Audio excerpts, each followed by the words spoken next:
KBS 1라디오 뉴스레터 K.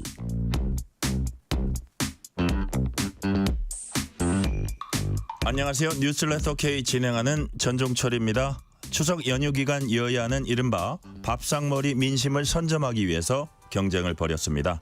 현장에서 민심 행보를 이어간 국민의힘 강승규 의원, 민주당 조승래 의원 잠시 후에 전화 연결해서 추석 민심 직접 들어봅니다. 추석 연휴에도 국민의힘 한동훈 대표는 응급의료 현장 점검을 이어가며 여야 의정협의체 가동을 거듭 호소했습니다. 민주당 이재명 대표는 종교계 의정 갈등 중재를 요청했습니다. 이재명 대표 2기 체제가 오늘로 출범 한 달을 맞았습니다. 이를 포함한 정치 현안들 정치 토크 코너에서 자세히 살펴봅니다.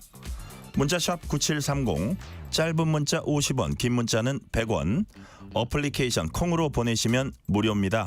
유튜브 KBS 1라디오 계정 채팅으로도 얘기 나누실 수 있습니다. 문자 보내주시면 추첨을 통해서 커피 쿠폰 보내드릴 테니까요. 여러분의 이야기도 많이 들려주세요.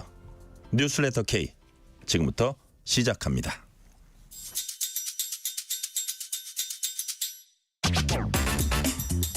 오늘 하루 가장 뜨거운 뉴스들만 골랐습니다. 뉴스레터 K 정치 토크.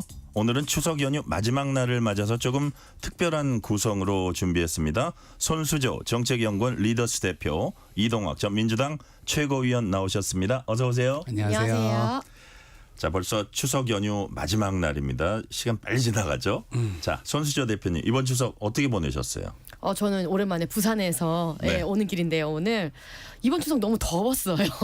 추석인데도 불구하고 만나는 분들의 옷차림이 거의 다 반바지 반팔 짧았어요. 그래서 정말 이제 기후 문제가 정말 피부로 와닿는구나 했던 그런 추석이 아니었나 싶습니다. 오늘 올라오실 때도 좀 막혔었겠어요? 저야 이제 대중교통을 이용해서 와서 그런데 지금 오다 보니까는 KTX 타셨구나. 예. 근데 뭐 차가 굉장히 지금 막히고 사고도 지금 빈번히 일어나고 하더라고요. 네네. 자, 이동학 위원님 이번 추석은 어땠습니까? 저는 인천공항에 있는 영종도에 살고 있는데 네네. 최근에 이사를 했어요. 그래서 그 집 정리를 좀 하느냐고 책이 많아서 멀지 않은 데로 이사했어요? 바로 옆 동네로 바로 이사해가지고 책 정리하면서 지냈습니다. 책이 많으시군요. 자, 책이 많은 게 재산이죠. 자, 명절 때면 밥상머리 민심 중요하다 이런 얘기들 많이 합니다. 이번 추석 연휴 이동학 위원님 민심의 화두 무엇이었습니까? 저는 뭐 어머니하고 누나하고 이렇게 같이 보냈는데 네. 매형하고 그래서 주로 김건희 여사 얘기를 많이 했던 것 같습니다. 아, 그래요? 네, 아무래도 뭐 제가 방송도 좀 출연하고 뭐 이러다 보니까 정치 이야기를 할 수밖에 없었고 그 과정에서 김건희 여사가 너무 대통령 같다 이런 얘기를 하시더라고요. 그래서 김건희 가족들이. 여사 얘기로 네. 시간을 보냈습니다. 자, 손수조 대표님은 이번 그 추석 연휴에 이렇게 얘기 나눠보니까 어떤 얘기들 많이 하셨습니까? 저는 또 부산에서 남동생이 또 네. 이제 횟집을 운영을 하고 있기 때문에 오신 그래요? 손님들 어떤 이제 소주 한잔 하시면서 어떤 말씀들 하시냐 좀 들어보고 자세히 보셨어요? 이렇게 기동량처럼 옆에서 살짝 들어보기도 하고 또 동창들 우리 또래들 동창들도 만나고 했었는데 네. 아무래도 이번 추석은 의정 갈등 이야기 많이 하신 것 같아요. 그래서 뭐 응급실 혹시 이제 그런 거 불안해하시고 네. 의정 갈등이 굉장히 심각했는데 아니 도대체 누가 잘못한 거야? 앞으로 이제 어떻게 되는 거야? 뭐 이런 말씀 많이 하셨었어요. 그래서 정말 이 부분이 아무래도 우리가 직접적으로 현실적으로 맞닥뜨리는 그런 문제잖아요. 정말 이번 추석 때도 이제 응급실에 가는 혹시나 그런 사고가 있으면 어쩔까 하는 그런 불안감들. 도대체 앞으로는 그러면 이 의정 갈등이 어떻게 해결이 되는 것이냐 하는 그런 이제 의문점들. 예. 그래서 의정 갈등 이야기를 가장 많이 하시는 것 같더라고요. 네.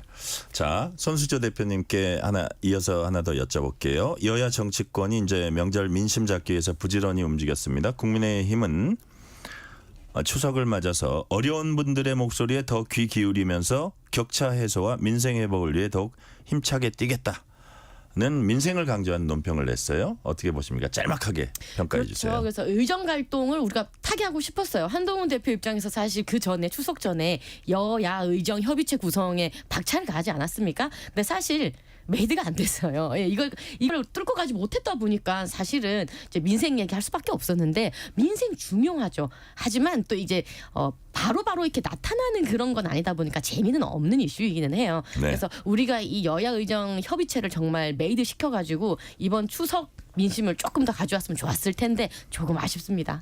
자, 관련된 질문은 이번에 이동학 위원님한테 할게요. 여당은 또 민생을 위한 국회를 만들어도 부족한 마당에 야당은 또다시 정쟁국회 준비하고 있다.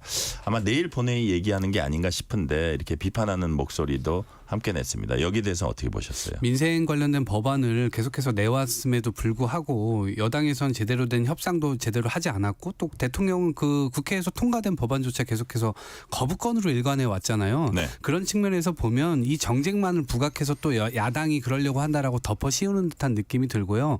실제로 있어서 대통령이 국정기조 변화가 없다면 지금 이 민생을 구할 길이 없는 거예요. 그런 지점에서 이제 지적을 하고 있는 것이고 특히나 정부 운영에 관해서 사법 권력을 동원해 가지고 어찌 보면 본인들에게는 굉장히 솜방망이 같은 이 잣대가 적용이 되고 상대방에게는 굉장히 가혹한 잣대가 적용되는데 공정하지 않아 보이죠. 이런 문제들을 종합적으로 좀 지적하려고 하는 것이 아닌가 싶습니다. 이동학 의원께 하나 더 여쭤볼게요. 민주당은 추석 연휴 김건희 여사 이슈 부각하는 데 힘을 기울였습니다. 아까는 이제 가족들 얘기를 하신 거고 지금 이제 민주당은 김건희 여사의 마포대교 현장 점검 요 한 일주일 가까이 되긴 했는데 또 이어서 장애아동 거주시설 봉사활동 행보 등을 비판했습니다.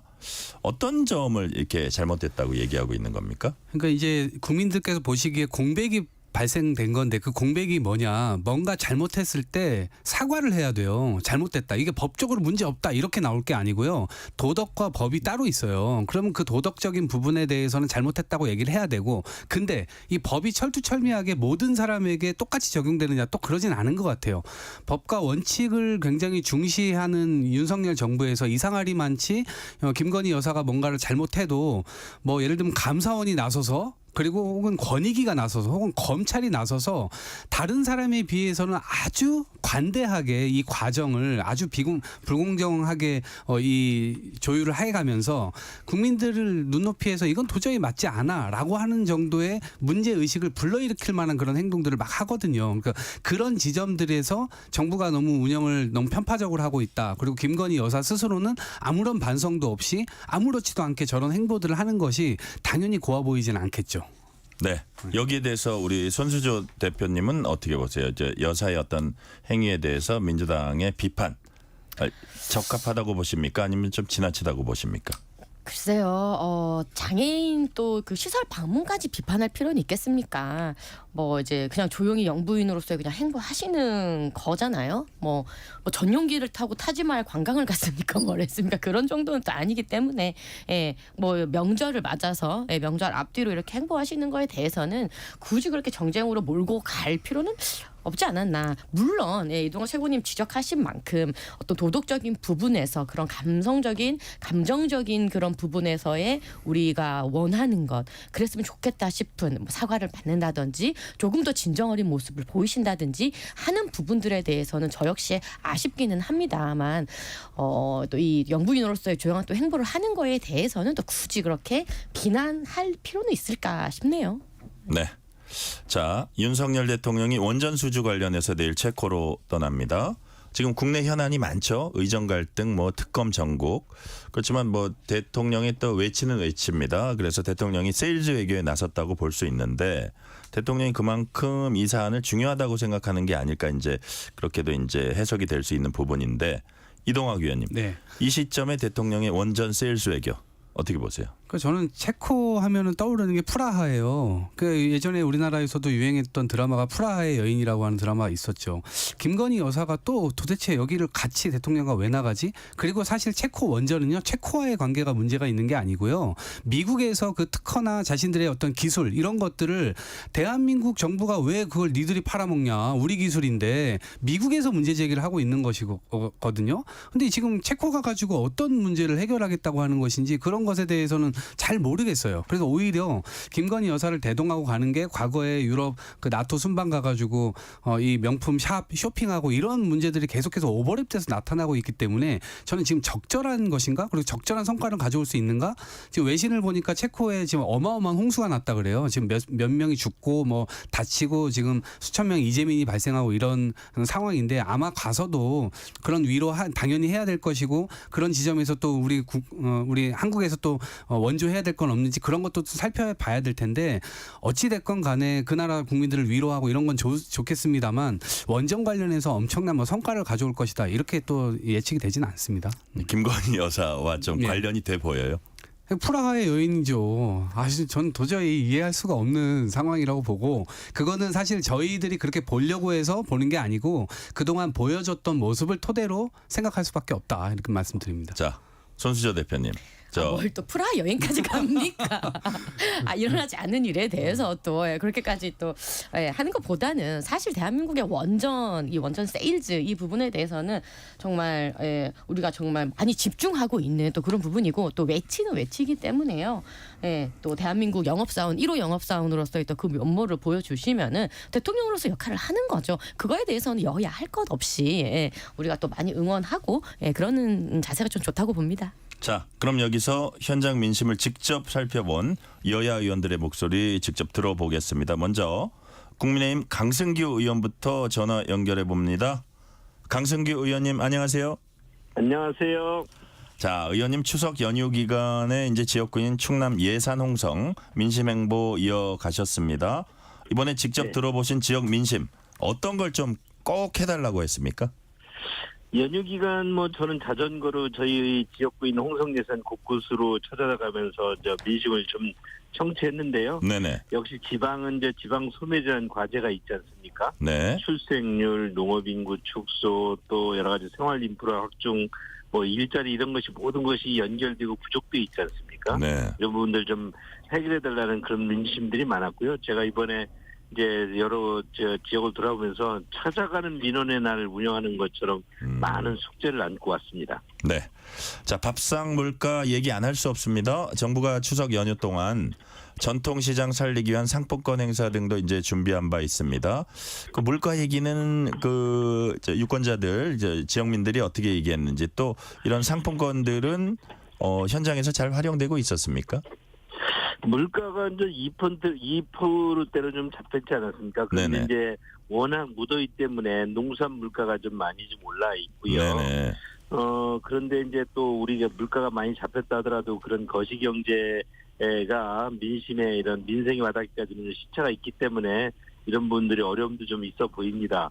정부가 또 온누리 상품권 발행도 늘리고 또 용처를 다양화해서요. 우리 소상공인 주머니에 좀 그런 부분들이 좀 들어가는 것 같습니다. 이런 부분도 현장에서 확인할 수 있었습니다. 네. 자, 이번 명절 연휴엔 특히 의정 갈등 장기화로 인한 응급실 의료 공백 우려가 컸었습니다. 의정 갈등 장기화, 의료 공백 우려에 대한 민심은 어땠습니까? 의료 공백에 대해서 많은 국민들이 우려하고 있지요. 그러나 또 우리 국민 다수가 또 여전히 의료 개혁을 꼭 해야 된다고 이렇게 생각하고 있지 않습니까? 네네. 특히 저희 이제 홍성 예산은 도청이 소재하고 있는 그런 도시인데도 지역인데도 불구하고 상급병원이 어떤 충남 동부권역에 몰려 있어가지고 저희들은 이런 부분에서 많은 어려움이 있습니다. 국민들이 이런 부분에 대해서 빨리 의료개혁이 좀 제대로 정착을 해서 지역의 필수 의료체계 갖춰주기를 바라고 있지요. 네. 자, 민주당은 추석 연휴 동안 또 추석 연휴를 전후해가지고 그 김건희 여사 이슈를 부각시키는데 좀 힘을 쏟는 그런 모습을 보였습니다. 의원님이 보시기에 그게 좀 국민들한테 지역민들한테 먹혀 들어갔다고 보시는지 어떻게 보셨습니까? 저는 이제 추석 내내 주민들과 소통했는데요. 이런 민주당의 프레임이 주민들에게 그렇게 먹혀들지가 않아요. 특히 이제 민주당 최근 이런 모습이 문재인 전 대통령이 이상직 전 의원을 여러 가지 공직에 앉히고 그 대신 사의를 특채로서 특채했다는 것이 이제 이게 뇌물이니 아니냐 이렇게 따지고 있지 않습니까? 또 그 딸 다혜 씨께서 여러 가지 의혹을 놓고 이제 국민들도 검찰의 수사가 진행되고 있는데 이런 부분 등을 민주당이 기승전 우리 영부인을 갖다 프레임을 걸어서 방어 기제로 활용하려는 게 아닌가 그렇게 보는 시각들이 많이 있습니다. 그러니까 의원님이 보시기에는 지역민들이 그렇게 호응하지는 않았다. 자기네 비리를 감추기 위한. 네, 그렇게 네. 이제 보시는 거죠. 네네. 네. 다음 질문 드리겠습니다. 민주당이 내일 해병대원 특검법과 김건희 여사 특검법을 본회의에서 처리하겠다고 이제 예고하면서 추석 연휴 이후 여야 대치가 다시 불붙을 것으로 보입니다. 자, 여당은 여기에 어떻게 대응하실 생각이십니까? 저는 이 최상병 특검이라든지 영부인 특검이 정치 특검이라고 누누이 말해왔고요. 저희 당도 내일 이제 의총이 열려 있는데요. 이 부분에 대해서 의원들이 의견을 모으겠지만 민주당이 이런 프레임 특검이라는 것은 대통령 탄핵으로 몰아가는 그런 프레임이기 때문에 네. 우리 당 의원들도 이에 대해서 잘 대처를 해야 하고 봅니다. 네. 일단은 구체적으로 뭐를 어떻게 필리버스터를 한다 이런 것들 계획은 나와 있는 건 없죠? 지금 그런 건 아직 나와 있지 않습니다. 네네. 자, 여기까지 말씀 듣겠습니다. 지금까지 국민의힘 강승규 의원이었습니다. 말씀 감사합니다. 감사합니다. 이번엔 민주당 조승래 수석 대변인 연결합니다. 조승래 의원님 안녕하세요. 예, 안녕하세요. 더불어민주당 조승래 의원입니다.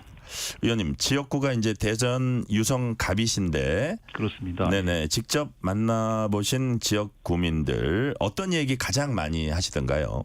그러니까 한마디로 말씀드리면 너무 힘들다, 불안하다. 이 두 마디에 함축돼 있는 것 같은데요. 네. 조금 전에 이제 국민의힘 강승규 의원께서 여러 가지 온기가 조금씩 전달되고 있는 것 같다라고 말씀을 하셨는데 실제로 민생의 처참함이라는 것은 정말로 이루 말할 수가 없는 정도입니다. 그래서 아까도 강승규 의원은 지금 인정을 하셨습니다만 정부는 2%대 물가 안정을 얘기하고 있지만 실제로 시장에 가서 느끼는 이 생활 물가는 정말로 이게 심각하게 이를 데가 없습니다. 예를 들면 시금치 한 근에 2만 원이 넘거든요. 네. 배추 한 폭이 10,000원이 넘습니다. 이런 상황이기 때문에 주민들의 걱정이 크다라는 말씀을 드리겠고 또 하나 추석 연휴 때 의료 대란 문제로 인해서 절대 아프면 안 된다가 추석 덕담이 돼버렸습니다.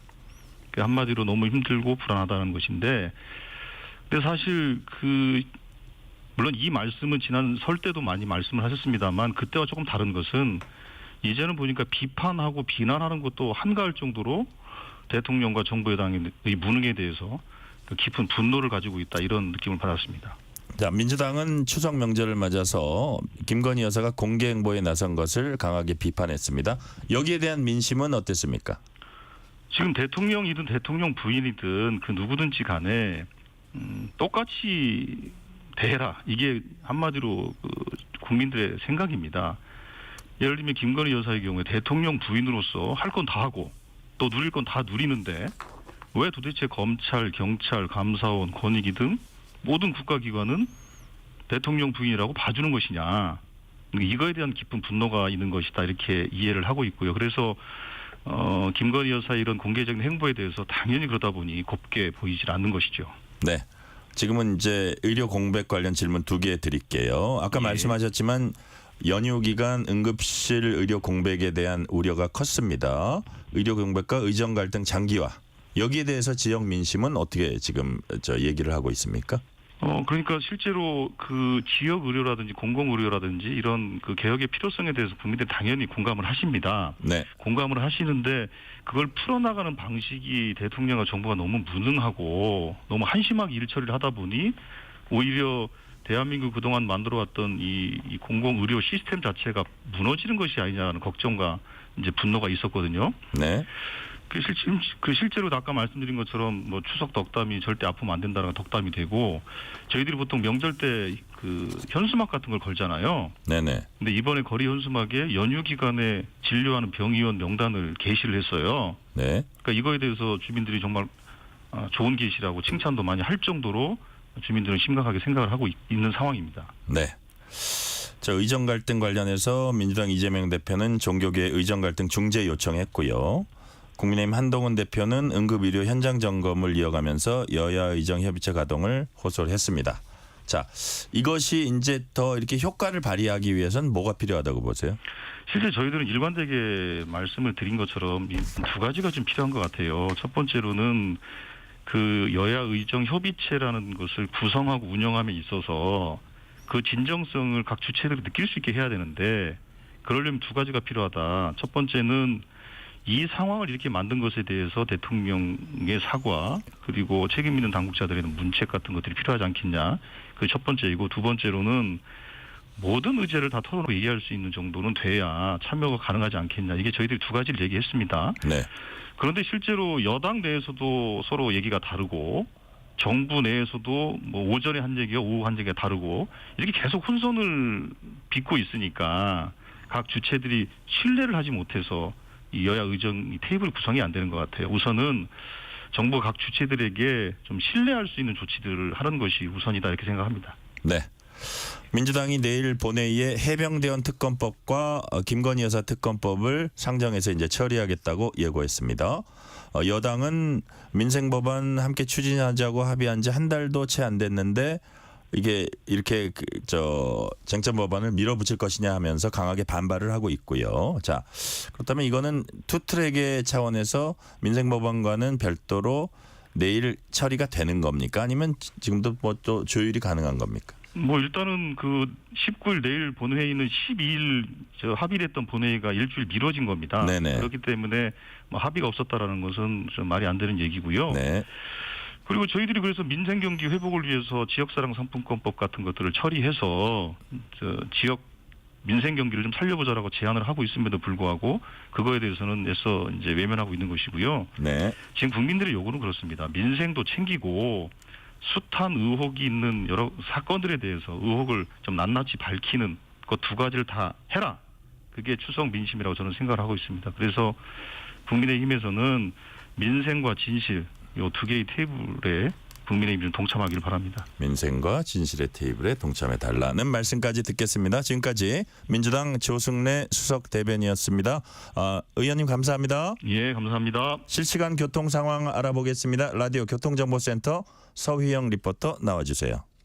네, 폭염 속 불안정한 대기에 소나기가 내린 곳이 있습니다. 이들 지역을 중심으로는 사고도 있어서 정체 쉽게 풀리지 못하고 있는데요. 청주 영덕고속도로 영덕 방향 북의성 나들목 지나 발생한 사고 갓길에서 처리 중입니다. 반대 청주 방향 남상주에서 내서 2터널까지 지체 서행하고요. 중부 내륙고속도로 양평 쪽 김천 분기점부터 밀리는데 여주 분기점 사이 총 40km 구간 이동량 많습니다. 특히 문경 2터널에 교통량 몰려 있습니다. 경부고속도로 서울 방향 추풍령 휴게소 부근에 승용차 사고 있는데 갓길로 옮겨서 처리 중이고요. 이후 정체는 여동 부근에서 옥천 3터널까지 밀리고 신탄진에서 주감 휴게소까지 정체입니다. 청주 분기점부터 청주 휴게소까지도 긴 구간 흐름이 답답하고요. 경기권에서는 안성 분기점과 또 양재에서 반포까지 정체입니다. 논산 천안고속도로 여전히 지나기 어렵습니다. 천안 방향 정안교에서 남풍새 나들목까지 21km 쭉 정체고요. 논산 쪽은 차량 터널에서 속도 내려갑니다. 호남고속도로 지선 논산 쪽은 논산천교에서 양천 요금소까지 이동량 많습니다. KBS 교통정보센터였습니다. 퇴근길 당신과 함께 읽는 세상 이야기 KBS 1라디오 뉴스레터 K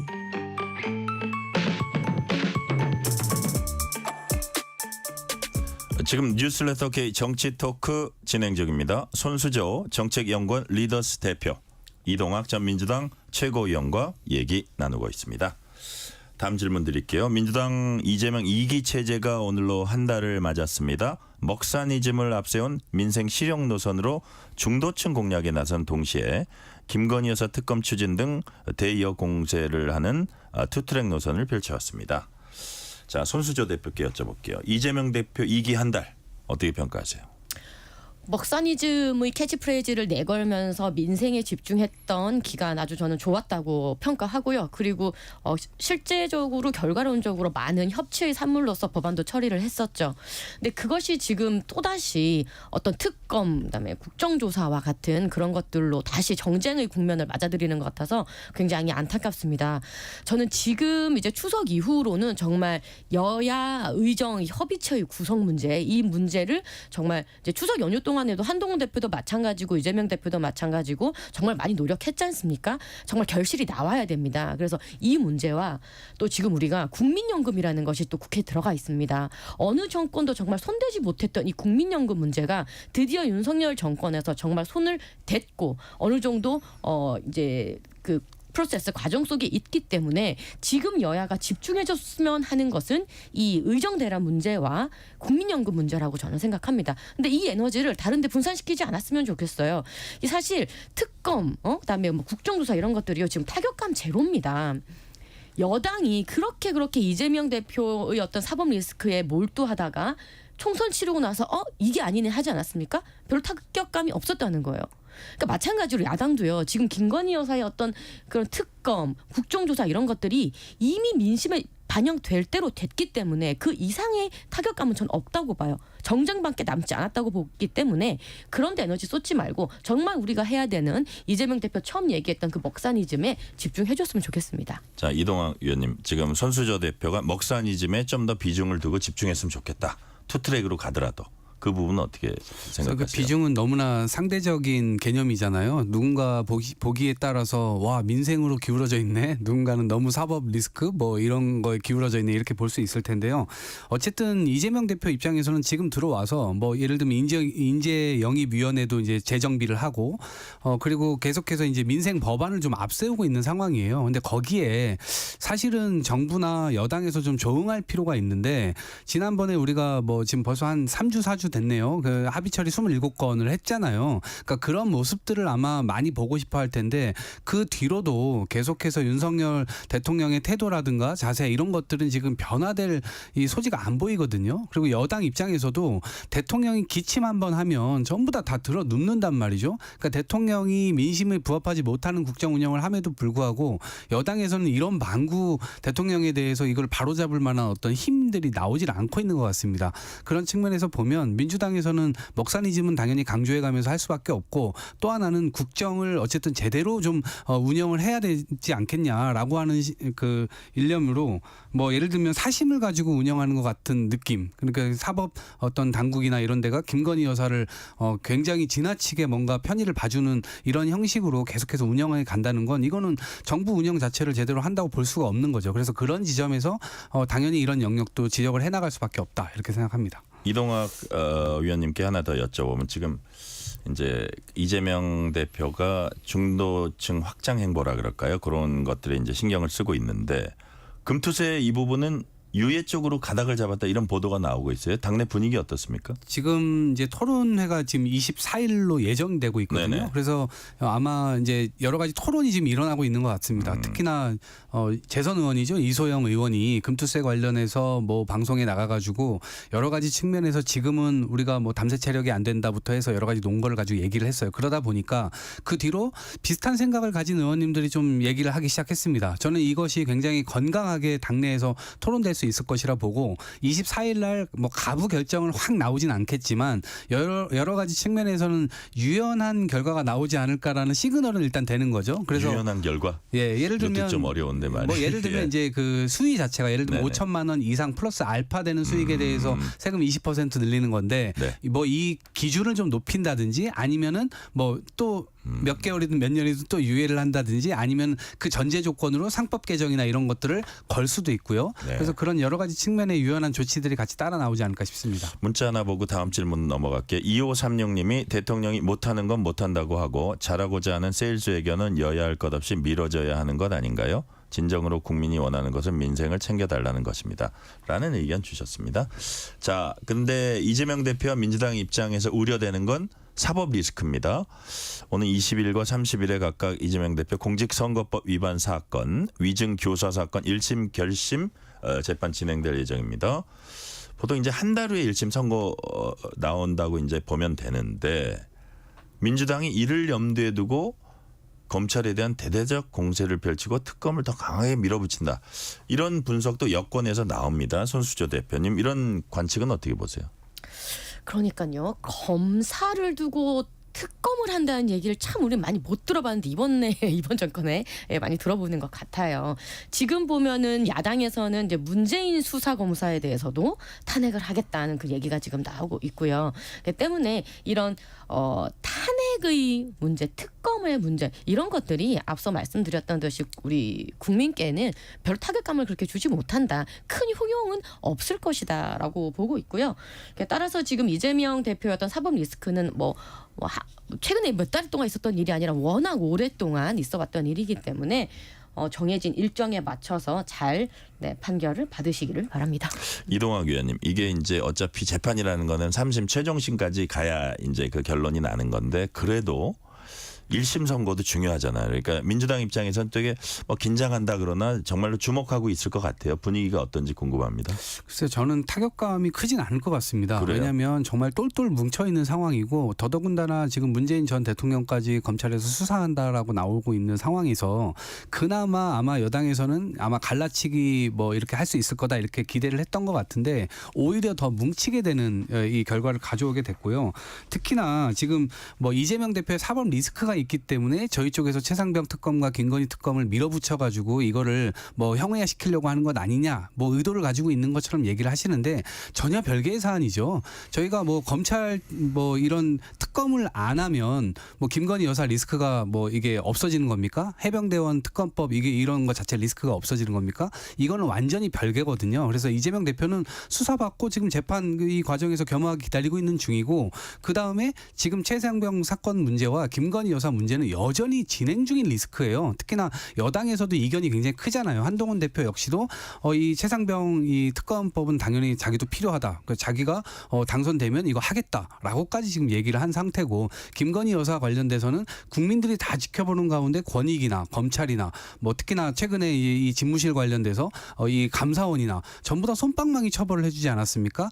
그런 공부는 계속해서 누적되어 갈 수밖에 없기 때문에 한시라도 빨리 특검법을 받는 게 여당에서는 더 나을 것이다 이렇게 생각합니다. 그러니까 지금 이동학 위원 말씀하신 대로 이제 이재명 대표 재판하고 특검 공세랄까, 특검 추진이랄까, 검사 특검이랄까, 김건희 여사 특검도 말씀하셨지만 검사 특검 이거는 별개다, 별개 사안이다 말씀하셨는데 또 이게 보기에 따라서는 검사를 어떤 수사를 하는 검사가 아주 부당한 일을 하고 있을 가능성이 높다는 거를 이렇게 추진을 하다 보면 어떤 재판 결과가 나와도 본래 이게 절차 자체 지금까지 과정이 잘못됐기 때문에 이런 거다라고 여권에서는 의심을 하고 있는 거예요. 그런 부분에 대해서 어떻게 보세요? 그러니까 이제 이런 겁니다. 아마 여권도 나중에 야권이 되고 지금 야당이 다시 여권이 되면 또 입장이 바뀔 수 있을 것 같은데 네. 지금 코에 걸면 코걸이, 귀에 걸면 귀걸이로 검찰 권력을 사유해 왔거든요. 그러니까 저희 민주당 정부에서도 지난 정부 때 특수부를 굉장히 키워주는 결정을 했어요. 그 부분에 대해서는 반성을 해야 된다 보고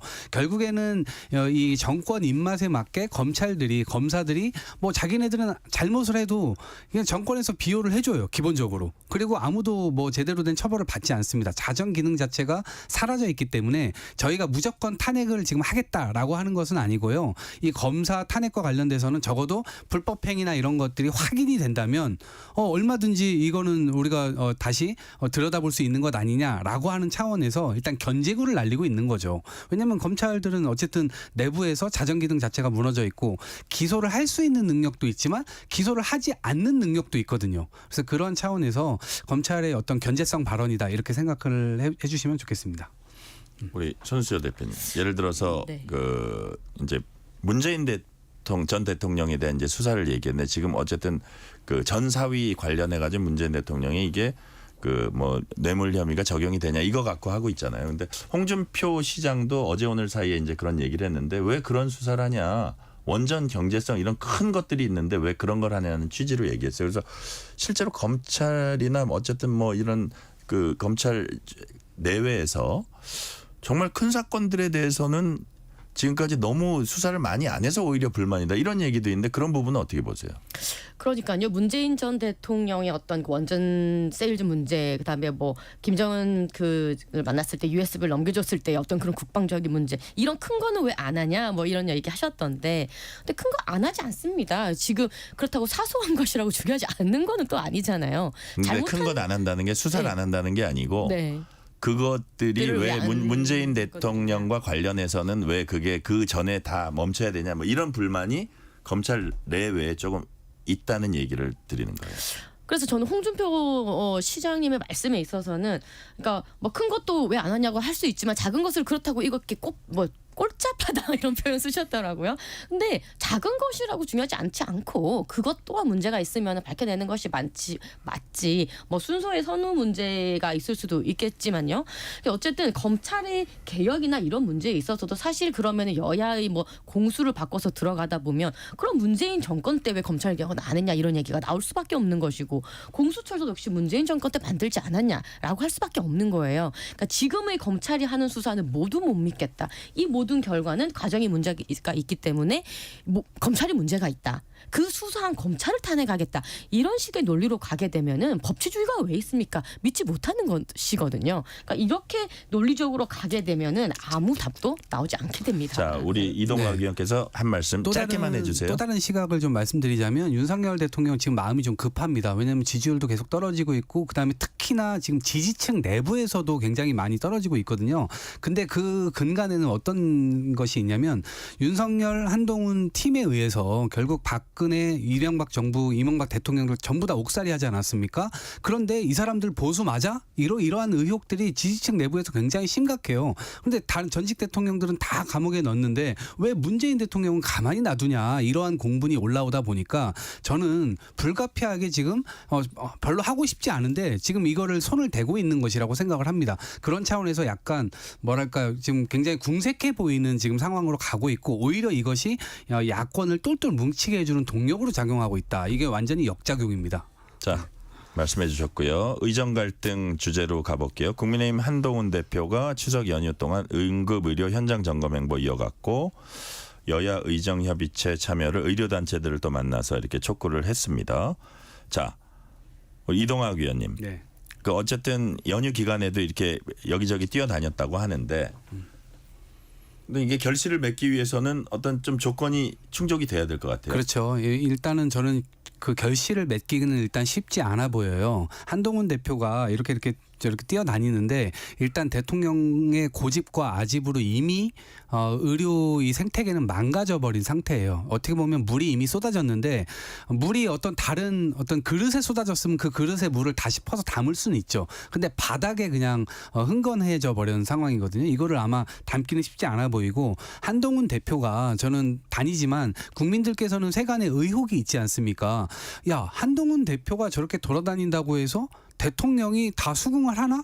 대통령은 여전히 한동훈 대표로 인정하지 않고 있는 것 같은데 한동훈 대표가 저걸 할 수 있어? 당연히 그 당사자인 의사들도 당연히 한동훈 대표를 믿지 않을 거고요. 우리 야당에서도 그런 의심들을 지금 갖고 있는 상태거든요. 그런 상황에서 한동훈 대표 혼자서 저렇게 뭐 돌아다니는 것 자체가 저는 약간 진정성이라기보다는 본인이 할 수 없음에도 이렇게 돌아다니는 건 그냥 알리바이 쌓는 거 아닌가? 이런 생각으로 지금 볼 수밖에 없다 이런 말씀 드립니다. 자, 처음에 이제 사람들이 2026년 한동훈 대표가 유예 얘기했을 때는 막 정부 대통령실 쪽에서 그거 아니다고 했는데 여하튼 거기서는 한 발 물러섰어요. 정부하고 대통령실이. 근데 지금 2025년이 이제 수시 접수가 시작됐기 때문에 현실적으로 쉽지 않다는 걸 알면서도 일단 테이블에 앉으라는 차원에서 얘기를 던져놨고 지금 약간 그러고 있습니다. 그러니까 진전이 전혀 없었다고 얘기하기는 뭐하다고도 할 수 있는 건데 손수저 대표께서 보실 때는 어쨌든 좀 쉽지는 않은 문제지만 좁혀갈 수 있으리라고 보세요. 맞습니다. 지금 할 수 있는 건 뭐든지 해야 하는 상황입니다. 그래서 여야 할 것 없이 지금 모두가 이렇게 매달려야 되는 의제이고요. 한동훈 대표 역시 추석 연휴 동안 물밑으로 정말 많은 분들 만나면서 이 협의체가 구성이 될 수 있도록 많은 노력을 하셨다고 합니다. 그러니까 지금 나오는 얘기들을 보면은 이제 여당과 야당이 이제 이 협의체를 시작하는 문제에 있어서 조금 의견이 있는 것 같아요. 여당 입장에서는 일부 의협 단체들만 오더라도 일단 개문 발차식으로 일단 시작이라도 하자, 협의체 시작을 하자라는 입장인 것이고, 야당 입장에서는 이제 의협 단위의 모든 어느 정도 관련 있는 모든 이제 단체가 테이블 위에 앉아야만이 이제 시작을 할 수 있다. 뭐 이런 의견 차가 있는 것 같아요. 근데 이런 여야의 이런 의견 차는 최대한 줄이고 어쨌든 지금은 2026년을 넘어서 2025년 것을 다시 원점 복귀하느냐 안 하느냐의 이 문제가 있지 않습니까? 그러니까 이 부분에 있어서 저는 의협 단체들도 이제는 조금이라도 한 발짝 물러서서 지금 2025년도 수시 시작했고 접수가 다 시작됐는데 현실적으로 이것을 원점 복귀하는 것은 그렇게 쉬운 문제가 아닙니다. 때문에 의협 입장에서도 조금 한 발짝 물러서고 그다음에 이제 이 협의체 출발이라는 것도 어떻게든 출발을 시켜야 개문발차식으로 출발을 시켜야 한다는 쪽으로 저는 좀 강하게 이야기를 하고 싶습니다. 네, 아까 손수조 대표가 말씀하셨지만 민주당 전 정권 정치탄압대책위원회가 문재인 전 대통령 수사 담당 검사에 대한 탄핵안 발의를 고려하기로 했습니다. 이동학 위원님. 네. 자, 여당에서는 이게 정말 습관적인 탄핵안 발의다, 뭐 겁주기 발의다 이렇게 하는데 그래도 탄핵안을 내놓은 그 배경 그 이유가 된다고 생각하십니까? 그러니까 탄핵을 혹시라도 불법 이 수사 과정에서 불법 의 어떤 소지가 있거나 네. 그것이 발견되면 저희들이 탄핵을 한다 이런 의사를 표명한 것이지 아직 탄핵안을 낸 건 구체적으로? 아니라는 예. 말씀 좀 드리고요. 왜냐하면 아까 말씀드린 대로 검찰 권력은 제대로 된 견제나 이런 것들을 받질 않으니까 그런 지점에서 입법부가 결국 할 수 있는 역할은 해야 된다라는 것이고요. 네. 저희들이 이렇게 하는 것에 대해서 여당에서는 제대로 수사하는 것을 오히려 이걸 방어하려고 방탄하려고 하는 거 아니냐라는 건데 저는 입장을 확실히 이제 나중에 바뀌게 됐을 경우에 결국 여당이 야당되는 순간 이 부분에 대해서는 뼈저리게 또다시 느끼게 될 거다. 그래서 우리가 사실은 입법부 자체가 이게 여당 야당의 문제가 아니고요. 입법부가 검찰 권력에게 사실상 휘둘리고 있는 이 상황 자체를 막아보자라고 하는 거거든요. 무소불위의 권력을 검사들이 휘둘러요. 그러다 보니까 이 지점에 대해서는 공동의 이해관계 속에서 결국 이 문제들을 좀 바라봐야 되는 것이 아닌가라는 생각입니다. 이게 하나 질문을 더 드리면 이제 전 정권 정치탄압대책위원회 소속 의원들이 이제 문 전 대통령 사제 방문할 예정이라고 하는데, 아까 우리 이동학 의원께서는 이제 이런 일들이 더 이렇게 민주당이 똘똘 뭉치는 계기가 될 거다 말씀을 하셨는데 또 일부 이재명 대표 강성 지지층들은 친명계 친문계에 이렇게 뭉치는 분위기에 반대 목소리도 내고 있습니까? 그런 분위기도 있어요. 네, 일부 그런 목소리도 있는데요. 그건 뭐 다수라고 얘기할 수는 없고요. 전반적으로는 어쨌든 대통령 선거 승리까지 저희가 뭐 이 지방선거도 남아 있습니다만 네. 당연히 승리를 가려면 당연히 더 넓은 통합, 더 넓은 확장 이런 것들이 필요하고 더더군다나 문재인 대통령은 우리가 모셔야 될 우리 민주당의 어른이시기도 하고 또 전직 대통령이기도 하신데 여기에 대해서 우리가 선을 긋고 적군처럼 싸운다는 것은 말도 안 되는 일이죠. 네. 혹시 손수조 대표님 한 말씀, 아까 비슷한 말씀하셨으니까 짧게. 네, 뭐 지금 이제 우리 이동학 최고께서 바라는 이제 똘똘 뭉치는 상황은 민주당의 희망사항입니다. 지금 나오는 현상들은 이재명 대표가 개딸들을 막 말리고 해도 어떻게 보면 그 내부의 갈등들이 이제 피상적으로 드러나고 있는 상황인 것이거든요. 그래서 그 개딸을 중심으로 이루어지는 어떤 다른 목소리가 나오는 부분에 대해서 굉장히 신경을 쓰는 모습이 굉장히 많이 비춰집니다. 네. 오세훈 서울시장, 김동연 경기지사, 홍준표 대구시장. 여당 갔다 야당 갔다 여당 다시 왔네요. 광역단체장들이 최근 행보가 좀 눈에 띄고 있습니다. 먼저 오세훈 시장 광폭 행보라는 얘기가 나올 정도로 여러 분야 이제 입장 내고 있고 약간 정치적인 발언들을 요즘 하고 있어요. 예를 들면 한동훈 이재명 대표가 띄운 지구당 부활에 이제 반대 의사 내놓고 뭐 예를 들어서 이번에 의료 갈등 이런 그 책임자 경질 뭐 이런 얘기도 하고 있고요. 자신만의 색깔을 내고 있는데 손수조 대표님 서서히 대선 행보를 하고 있다 이렇게 분석을 하십니까? 평가하십니까? 네, 그렇습니다. 아무래도 오세훈 시장의 대권 가도에 이제 시동이 걸린 것이 아니냐 이런 이제 분석을 많이 하시는데요. 특히나 그 쟁점으로 떠오른 것이 이제 지구당 부활 문제 이거예요. 결국 이게 오세훈법으로 불리는 법이기 네. 때문에 한동훈 대표 입장에서는 지구당 부활을 이제 당대표 선거에서 이제 공약을 했었던 부분이고 박차를 가하고 있는 부분이고요. 또 오세훈 시장께서는 이것이 정치 개혁은 아니다 이렇게 얘기를 하고 있어요. 저도 이 지구당 폐지 문제를 좀 이렇게 유익 있게 보고 있는데 왜냐하면 제가 예전에 당협위원장을 또 하기도 네네. 했었고 지금은 당협위원장이 아니기 때문에 또 오히려 자유롭게 제가 말씀을 드릴 수 있는 것이 이 지구당 부활을 하여야 오히려 청년 정치인이라든지 신인 정치인이라든지 자금에 휘둘리지 않고 오히려 정치를 할 수 있다라고 하는 입장이기 때문에 신인 문턱을 낮출 수 있다. 있다고 하는 거죠. 하지만 이제 오세훈 시장께서 당시 그 한나라당 차떼기 사건이 있었을 때 이 돈 정치를 없애고 또 정쟁 문화를 없애기 위해서 이런 법을 이제 발의하셨다는 거는 알아요. 지구당 폐지가 그래서 없어졌다는 것은 알고 그리고 이 돈 정치를 없애야 되겠다는 동기는 제가 공감을 하지만 그것이 뭐 차라리 그러려면 중앙당을 없애야 돼요. 미국처럼. 중앙당이 없어지지 않는 한 지구당이 없다고 해서 그 돈 정치가 없어지지 않아요. 지금 여전히 뭐 현수막 개첩이라든지 사무실 운영이라든지 이 모든 것을 당무감사에서 평가는 하고 있단 말이에요. 네. 그런데 오히려 이것을 할 수 있게 자금은 주진 않는다면 오히려 이 피해는 자금이 부족한 청년 정치인이라든지 신인들이라든지 이런 분들에게만 피해가 가는 결과가 나온 거죠.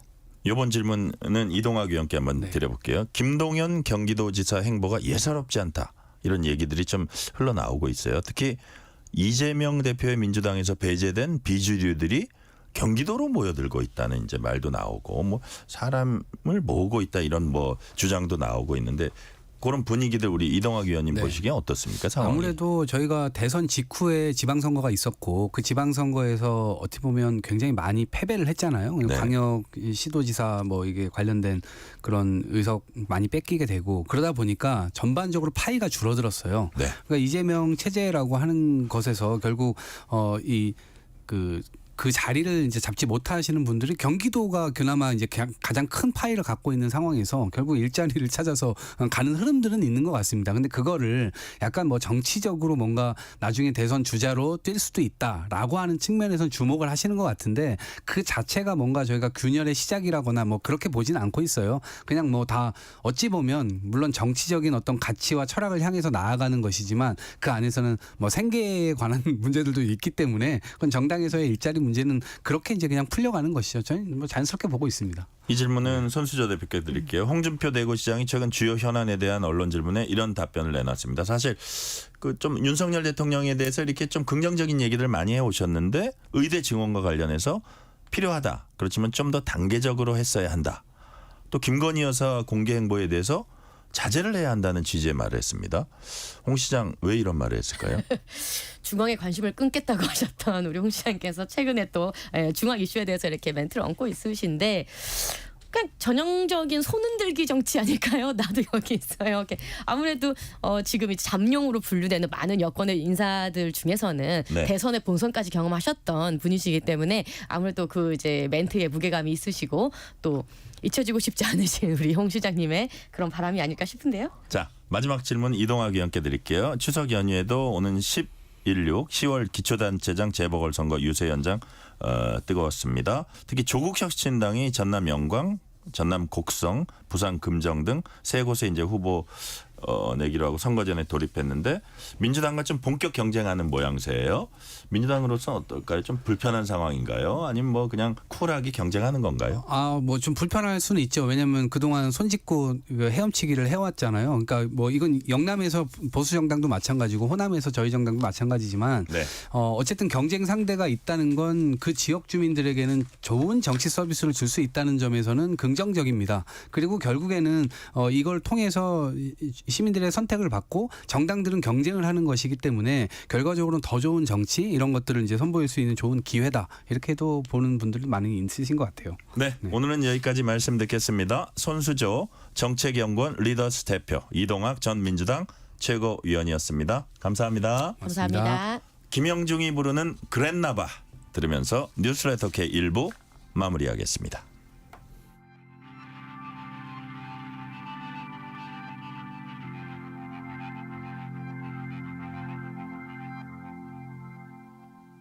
많은 친구 모인 밤 그 속에서 늘 있던 자리에 네가 가끔 보이지 않을 때 내가 좋아했던 너의 향기를 맡으 아닐까 고개를 돌려 널 찾을 때 우연히 너의 동네 지나갈 때면 어느새 네 얼굴 자꾸 떠오를 때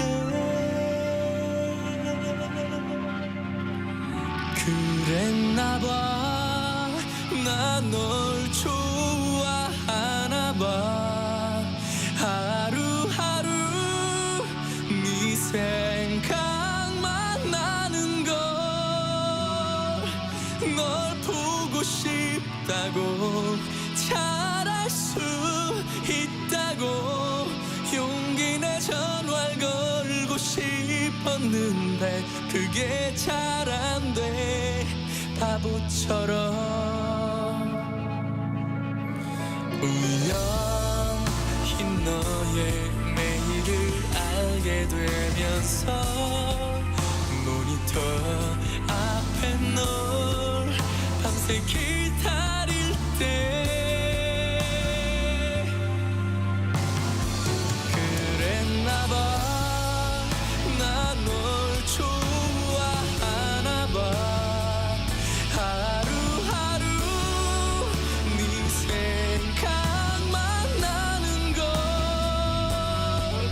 널 보고 싶다고 잘할 수 있다고 용기 내 전화를 걸고 싶었는데 그게 잘 안 돼 말하지 못한 막막함을 너는 알고 있을까 오랫동안 기다려온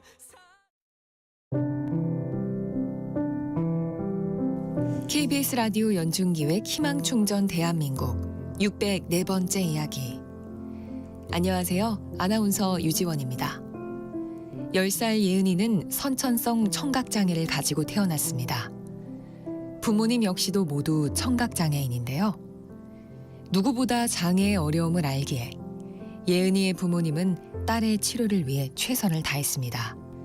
다행히도 예은이는 3살 무렵 양쪽 귀 모두 인공와우 지원 수술을 받을 수 있었고 부모님보다는 청력 기능이 조금은 더 나은 상태가 되었습니다. 세상의 소리를 온전히 들을 수는 없지만 친구들과의 대화는 편안하게 이어갈 수 있는 예은이. 하지만 요즘 들어 예은이의 마음은 불안하기만 한데요. 인공와우기의 기능이 점점 떨어지면서 자꾸만 멀게 들리는 소리. 교체 시기가 다가왔지만 정부 생활급여로 생활하는 지금으로선 1,000만 원 정도의 수술비를 감당할 여력이 없는 예은이네. 아이에게 평생의 아픔을 물려준 것 같아 너무도 미안한 아빠와 엄마는 막막한 현실에 또 한 번 눈물을 흘립니다. 예은이가 수술을 통해 세상과 아름답게 소통할 수 있도록 여러분의 마음과 사랑을 전해주세요. 여러분의 따뜻한 손길이 희망의 빛이 됩니다. ARS 060-700-1580 060-700-1580 한 통화 3,000원으로 희망을 선물해주세요.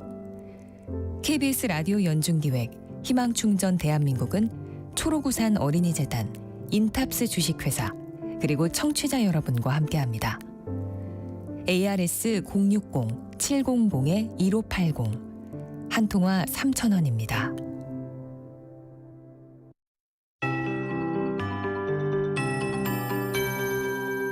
KBS 58분 날씨. 현재 충청과 전북, 경북 지역에 강한 소나기 구름이 발달해 있습니다. 충북 보은에는 호우경보가 내려졌고요. 세종을 비롯한 일부 충북과 경북, 전북 지역에는 호우주의보가 내려져 있습니다. 충북 괴산과 전북 임실 지역에는 시간당 50mm 안팎의 매우 강한 소나기가 쏟아지고 있습니다.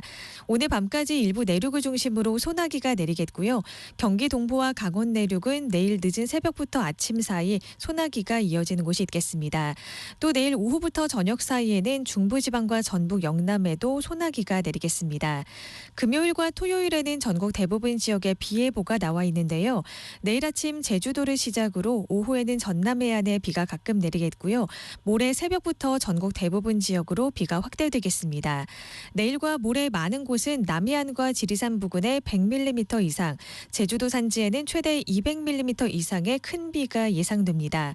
전국 대부분 지역에는 폭염특보가 내려진 가운데 밤사이 열대야가 나타나는 곳이 많겠고요. 내일도 오늘만큼이나 무덥겠습니다.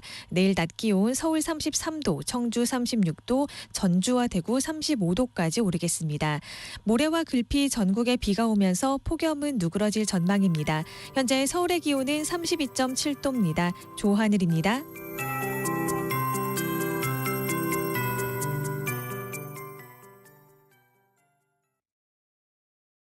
정성을 다하는 국민의 방송 KBS가 6시를 알려드립니다. AM 711kHz, FM 97.3MHz, KBS 1라디오입니다. HLKA.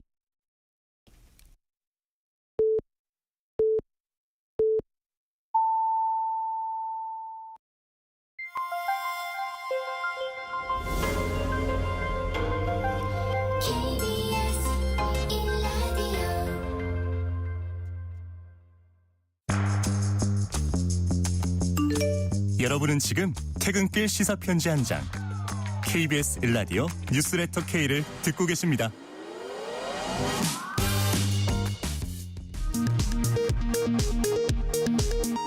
이 시각 라디오 정보센터 뉴스입니다.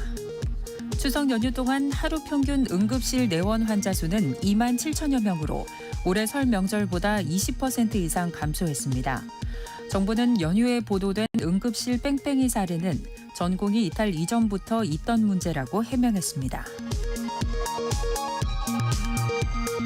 더불어민주당 등 야당은 내일 본회의를 열어 김건희 여사 특검법과 해병대원 특검법, 전국민 25만 원 지원을 담은 지역화폐법을 처리할 계획입니다. 국민의힘은 세 개 법안에 대해 동의할 수 없고 의사 일정도 사전 협의가 없었다며 반발하고 있습니다. 도이치모터스 주가 조작 의혹 사건이 대법원의 판단을 받게 됐습니다. 이 사건으로 기소된 피고인 9명 가운데 2명은 2심 선고 하루 뒤인 지난 13일 상고장을 냈습니다. 가맹점들을 상대로 나무젓가락과 비닐백의 본사 구입을 강제하는 등 이른바 갑질을 한 의혹을 받는 60개 치킨 가맹본부에 대해 공정위가 제재 절차에 착수했습니다. 북한이 오늘 아침 단거리 탄도미사일 여러 발을 발사했습니다. 북한의 핵 대량 살상무기 위협에 대응하는 전략사령부가 다음 달 1일 공식 출범합니다. 지금까지 라디오 정보센터 뉴스 편유희였습니다.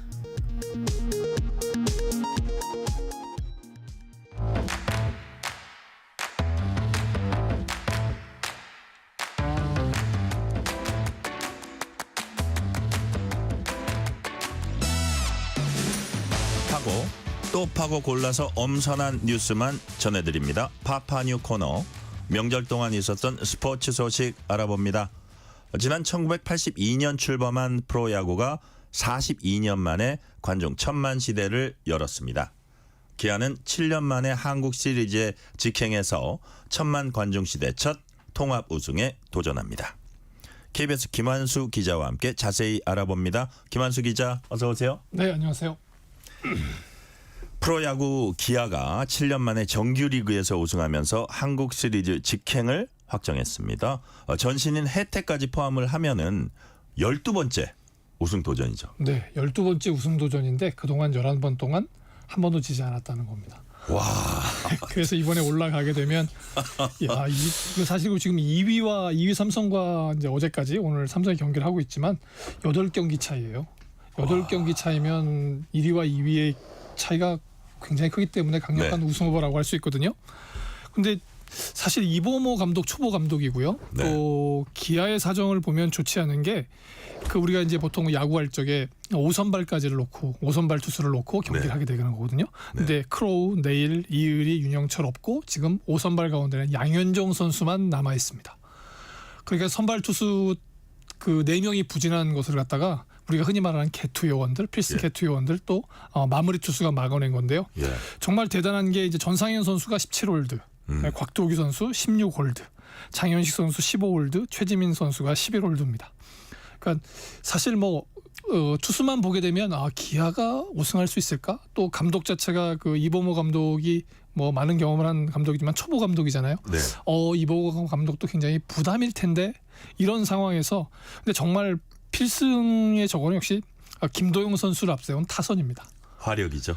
정말 대단하죠. 이거 뭐 장타율 1위, 팀 타율 1위, 득점 1위, 타점 1위. 그리고 김도영 선수 같은 경우에는 지금 현재 37홈런 39도루거든요. 네. 프로야구 최초의 40홈런 40도루의 대기록을 달성할 수 있는. 오타니는 50-50을 지금 하고 있는데. 예, 오타니는 지금 48-48이니까 2개씩만 더하면 오타니도 기록을 세우고. 근데 40-40이 얼마나 대단한 기록이에요. 한국 프로야구에 없는 기록이니까. 그러니까요. 네, 그래서 아무튼 이렇게 보게 되면 기아의 우승이 점쳐지는데 그래서 사실 박진만 감독 2위 생각은 어떤가 이렇게 이제 기자들이 궁금해하잖아요. 네. 기자들이 물어보니까 박진만 감독의 작전 간단합니다. 우리 정규리그 목표는 2위였다. 이제 포스트 시즌에 준비 잘해서 자 기아하고 한번 정말 대결 한번 펼쳐보도록 하겠다. 진검승부를. 네, 진검승부 기대하고 있습니다. 김도영 선배도 대단하고 정말 한마디로 얘기해서 엄청난 화력, 압도적인 화력 플러스 선전하는 투수력. 네. 딱 요거네요. 팀 타율이 3할이 넘는다는 게 저는 또 눈에 확 그렇습니다. 들어오더라고요. 야, 대단해요, 기아. 자, 반면에 키움. 올 시즌 부진을 면치 못하고 있습니다. 가장 먼저 가을 야구 경쟁에서 탈락을 했어요. 네, 이제 많은 팬들이 그래도 키움이 뭐 꼴찌라도 어느 정도 유지해주지 않을까 했었는데 지난 네. 16일이죠. 두산한테 이제 4대5로 지면서 9경기를 납두고 이제 5위 KT와 10경기 반차가 났습니다. 그러니까 9경기를 다 이기고 KT가 9경기를 다 져도 가을 야구에 갈 수 없는 그런 네. 상황이 나타났는데 역시 가장 큰 거는 그 메이저리그에 간 선수 이정우 선수의 공백이 가장 클 거고요. 네. 또 마운드에선 안우진 선수가 군입대한 게 아무래도 전력 누수가 큰 것 같아요. 거기다가 이제 또 한 가지 이제 패착인지 아니면 뭐 미래의 큰 그림인지 모르겠습니다만 김희집 선수를 NC 다이노스로 보냈거든요. 그리고 그렇게까지도 괜찮았는데 그 다음에 또 부상이 이어졌어요. 이용종 선수 외야에서 맹활약 펼쳤는데 상태 안 좋아졌고요. 국가대표 포수인 김동원 선수도 조금 부상으로 이탈하게 됐고 그리고 무엇보다 마무리 든든한 조상우 선수마저 약간의 부상 때문에 전체적으로 키움의 마운드를 지켜주지 못했어요. 한때 이제 그 1위를 제외하고 2위부터 10위까지가 4할에서 5할 때였거든요. 그러니까 이 정도 되면은 몇 팀이 한 4, 5연승하고 앞에 선 팀들이 4, 5연패하게 되면 그러니까 지금 대표적인 게 KT가 치고 올라가고 SSG가 떨어지는 것처럼 어느 팀이든 5위에 갈 수 있는 상황이 됐었어요. 근데 키움이 전력 공백을 메우지 못하면서 이번엔 좀 키움 팬들은 조금 실망하는 그런 상황에 놓이게 됐습니다. 지금 김 기자 얘기 듣고 보니까 악재가 뭐 거의 한 4가지, 5가지가 겹쳤군요. 네. 그러니까 결국 그게 성적에 바로 반영이 된 그런 상황이네요. 자, 어느덧 가을 야구를 앞둔 올 시즌 프로야구 정말 인기 절정이었습니다. 전례 없던 무더위 속에서도 1000만 관중 시대 열었어요. 예, 보통 여름에 더우면 야구장에 가지 않고 비 오면 야구장에 가지 않습니다. 네. 그리고 4년마다 돌아오는 올림픽이 있으면 아무래도 올림픽 보기 때문에 경기장 찾지 않거든요. 네.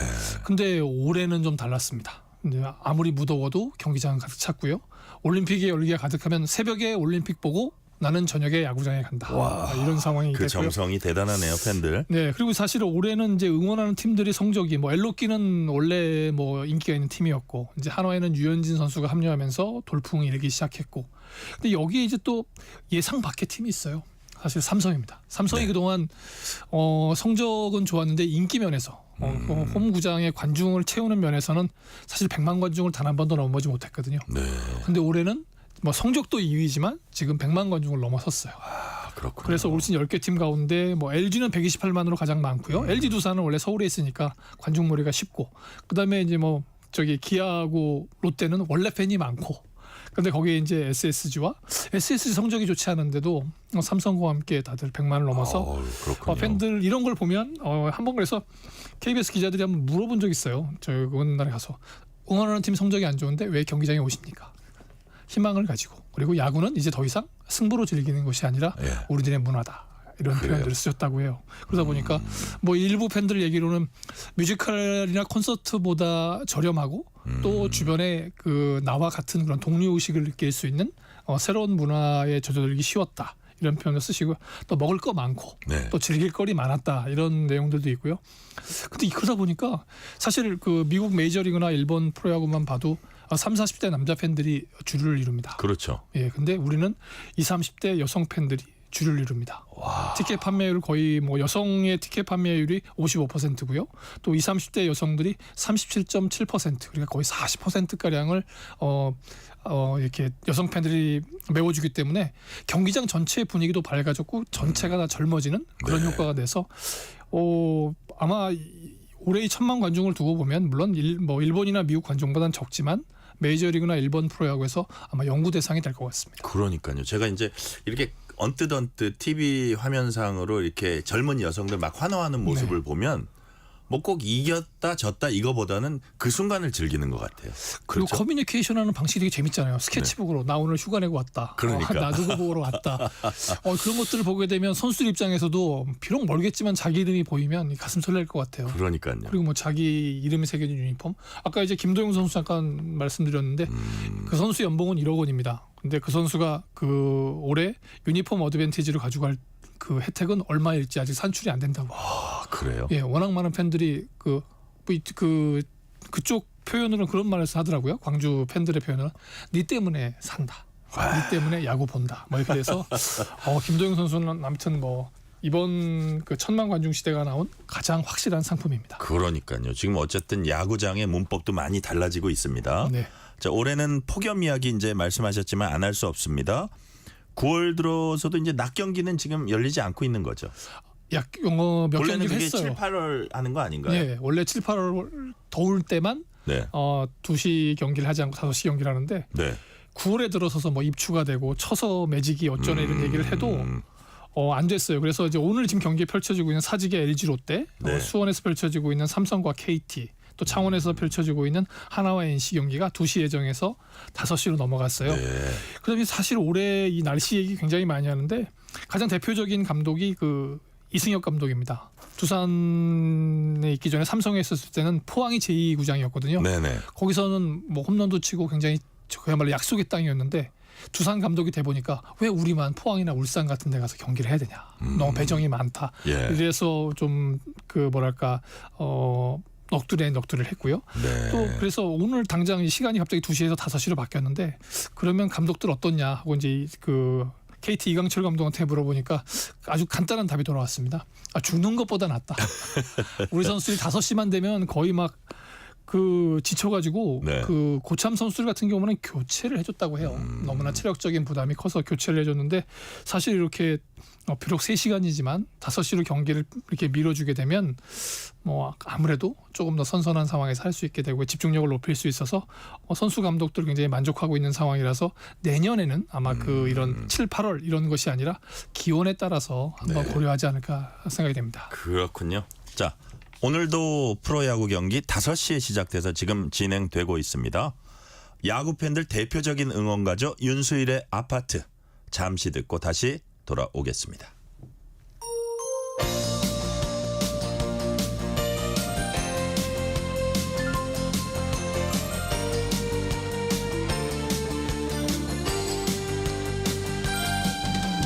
별빛이 흐르는 다리를 건너 바람 부는 갈대숲을 지나 언제나 나를 기다리던 너의 아파트 그리운 마음에 전화를 하면 아름다운 너의 목소리 언제나 내게 속삭이던 너의 목소리 흘러가는 강물처럼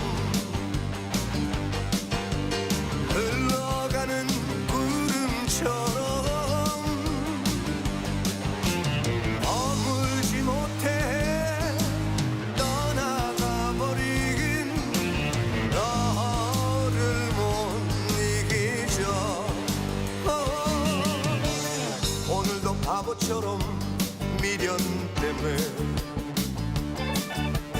다시 또 찾아왔지만 아무도 없는 쓸쓸한 너의 아파트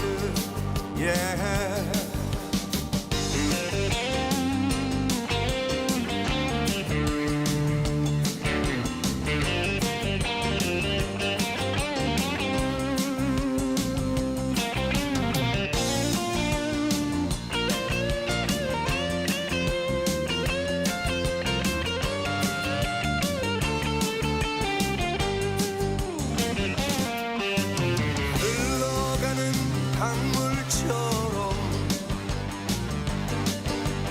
흘러가는 구름처럼 머물지 못해 떠나가 버린 너를 못 이기죠. 오늘도 바보처럼 미련 때문에 다시 또 찾아왔지만 아무도 없는 쓸쓸한 너의 아파트.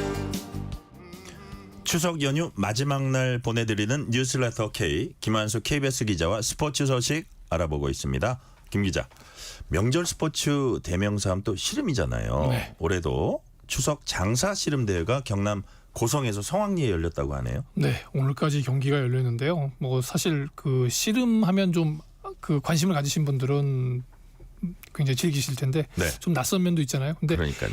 올해 씨름이 정말 재밌습니다. 또 그래요? 예, 추천드리고 싶은 게 오늘 이제 백두장사 결정전에 김민재라는 선수가 이제 우승을 했거든요. 김민재. 예. 그 영암군 민속씨름단 출신인데 이 선수 22살입니다. 22살인데 백두장사에서 오늘 이겨서 통산 12번째 장사에 올라요. 와. 그리고 이미 천하장사를 한번 했습니다. 네. 그러니까 20대 선수들이 20대 초반의 선수들이 대학을 졸업하자마자 거의 지금 씨름판을 장악하고 있거든요. 근데 이 선수 오늘 그 16강부터 결승전까지 단 한 판도 지지 않았어요. 네. 근데 그러면 140kg가 넘는 선수들이 경기를 펼치면 예전에 좀 둔하고 뭐 좀 그렇죠. 기술도 좀 안 먹히고 그러지 않습니까? 그런데 이게 달라진 겁니다. 빨라요? 빠르고 기술이 먹히고 그래서 한 경기가 거의 10초를 넘어가지 않습니다. 와. 한 판에 10초를 넘어가지 않는데 오늘 같은 경우도 선암근 선수하고 거의 뭐 들배지기 주고받고 막 이런 상황에서 저렇게 될 수 있어. 근데 그 거대한 선수들이 그 발을 거는 덧거리로 상대방을 탁 무너뜨립니다. 경기가 깔끔하게 끝나고요. 아, 그래요? 예, 그런데 사실 한때 KBS에서 그 씨름을 중흥시키기 위해서 2019년부터 2020년 초반에 씨름의 희열이라는 프로그램을 방송한 적이 있어요. 기억이 나요. 예, 굉장히 스피디하고 기술이 뛰어난 그러니까 백두급 말고 우리가 흔히 말하는 이제 뭐 태백급, 금강급 선수들을 데려다가 한번 이 선수들이 정말 씨름의 진수가 뭔가를 보여주자 해서 보여줬는데 그때 정말 굉장히 그 우리가 보지 못했던 그동안 알지 못했던 뭐 하면 사실 뭐 밭다리 안다리 뭐 그다음에 뒤집기 이런 정도의 기술들이었는데 그런 것들이 이제 여러 가지 막 복합적으로 작용을 하면서 또 이 20대 젊은 선수들이 다른 종목과 마찬가지로 굉장히 외모도 수려하고 또 이 정말 체격도 건장합니다. 네. 특히 이제 이번에 그 새로 생긴 소백장사라는 그 등급이 있는데 소백장사는 72kg급 이하입니다. 그러니까 거의 보면 우리 일반인들하고 비슷하고요. 또 그 씨름을 하기에는 72kg 되면 좀 작거나 힘들지 않겠냐 이런 선수들이 있는데 뭐 대학을 갓 졸업하거나 아니면 고등학교 젊고 유능한 선수들이 참여할 수 있는 기회를 만들어줬거든요. 네. 근데 이건 뭐 정말 전광석화입니다. 시작하면 1, 2초 만에 경기가 끝나고요. 특히 이제 그 황찬섭이라는 선수가 있었는데 그때 네. 씨름의 희열에 뭐 씨름판의 여진구 또 저기 막 화려한 기술의 신성 이런 표현을 들은 선수가 있었는데 네. 이번에 소백장사에서 우승을 했어요. 네. 우승을 하면서 정말 완벽한 기량으로 저했거든요. 그럼 뭐 이 선수만 있느냐? 어제 우승한 한라급의 김무호 선수가 있습니다. 그러니까 네. 백두급보다 한 체급 낮으면 우리 이제 쉽게 생각하면 이만기 선수를 생각하시면 될 것 같아요. 이만기 선수가 이제 그 한라급에서 우승을 했잖아요. 네네. 16강전부터 이 선수도 단 한 판도 내주지 않고 우승을 차지했어요. 그래서 이 정말 씨름 보는 재미가 있다. 뭐 이런 얘기들이 이제 서서히 나오고 있는데 다음은 이제 그 천하장사 씨름 대잔치가 있습니다. 12월 초가 될 것 같은데 그때는 정말 한번 챙겨 보시면 이거 씨름이 변했는데 이런 느낌 받으실 것 같아요. 그러니까 사실 KBS가 우리 민속 경기 중흥시키기 위해서 시청률에 연연하지 않으면서 씨름을 계속 중계해온 네. 그런 게 바로 우리 KBS인데 자 제2의 중흥기를 맞았으면 좋겠고요. 이만기, 이준희, 강호동 장사가 씨름 보는 재미 높여졌던 이제 천하장사 씨름 대회가 또 생각이 나요? 네, 그렇습니다. 뭐 사실 이제 천하장사 씨름 대회라는 건 이제 없어졌고 이제 명맥만 유지하고 있어요. 이제 천하장사 씨름 대축제라는 이름으로 열리는데 아까 말씀드린 것처럼 이만기 선수, 그러니까 우리 씨름이 1983년에 생겼는데 네. 한라급의 이만기, 백두급의 이준희, 그다음에 이봉걸 이런 선수가 나오면서 거의 그 강호동 선수가 1990년 나오기 전까지 정말 우리 씨름이 막 부흥하기 시작했거든요. 네네. 그래서 이분들이 그야말로 불씨를 살려놨고 강호동이란 장사가 나오면서 진짜 씨름판을 한번 뒤집어 엎었고요. 그렇죠. 예, 그리고 이제 2000년대 들어서 우리가 지금 많이 기억하시는 최용만이라든가 이런 다양한 선수들이 있었는데 지금 말씀드리는 이유가 바로 그겁니다. 아까 말씀드렸던 김무호, 네. 이만기에 버금갈 것 같고요. 그 다음에 김민재라고 하는 그 장사는 진짜 지금 봐도 이준희, 이봉걸 선수, 물론 이봉걸이라는 선수가 워낙 크기 때문에 신장차에서 좀 문제가 있겠지만 그래도 전체적으로 다시 한번 이게 중흥기가 온다고 한다면 예전에 그 올스타들과 한번 맞대결을 펼쳐도 정말 좋은 내용이 아닌가 싶습니다. 네, 6824님이 TV로 야구 중계 보고 라디오로 뉴스레터 K에서 야구 이야기 듣고 나니까 재미 2배입니다. 이런 말씀해 주셨고요. 자, 영국 프리미어리그 출신이죠. FC 서울의 제시 링가드 선수가 무면허 상태로 전동 킥보드를 운전해서 경찰 수사를 받게 됐어요. 네, 그렇습니다. 지난 16일 밤인데 이제 본인은 아무래도 한국 문화에 대한 이해가 부족했던 것 같아요. 그리고 이제 본인이 지난해 9월 영국에서 그 음주운전 때문에 벌금을 받아서 18개월 면허 정지 상태였답니다.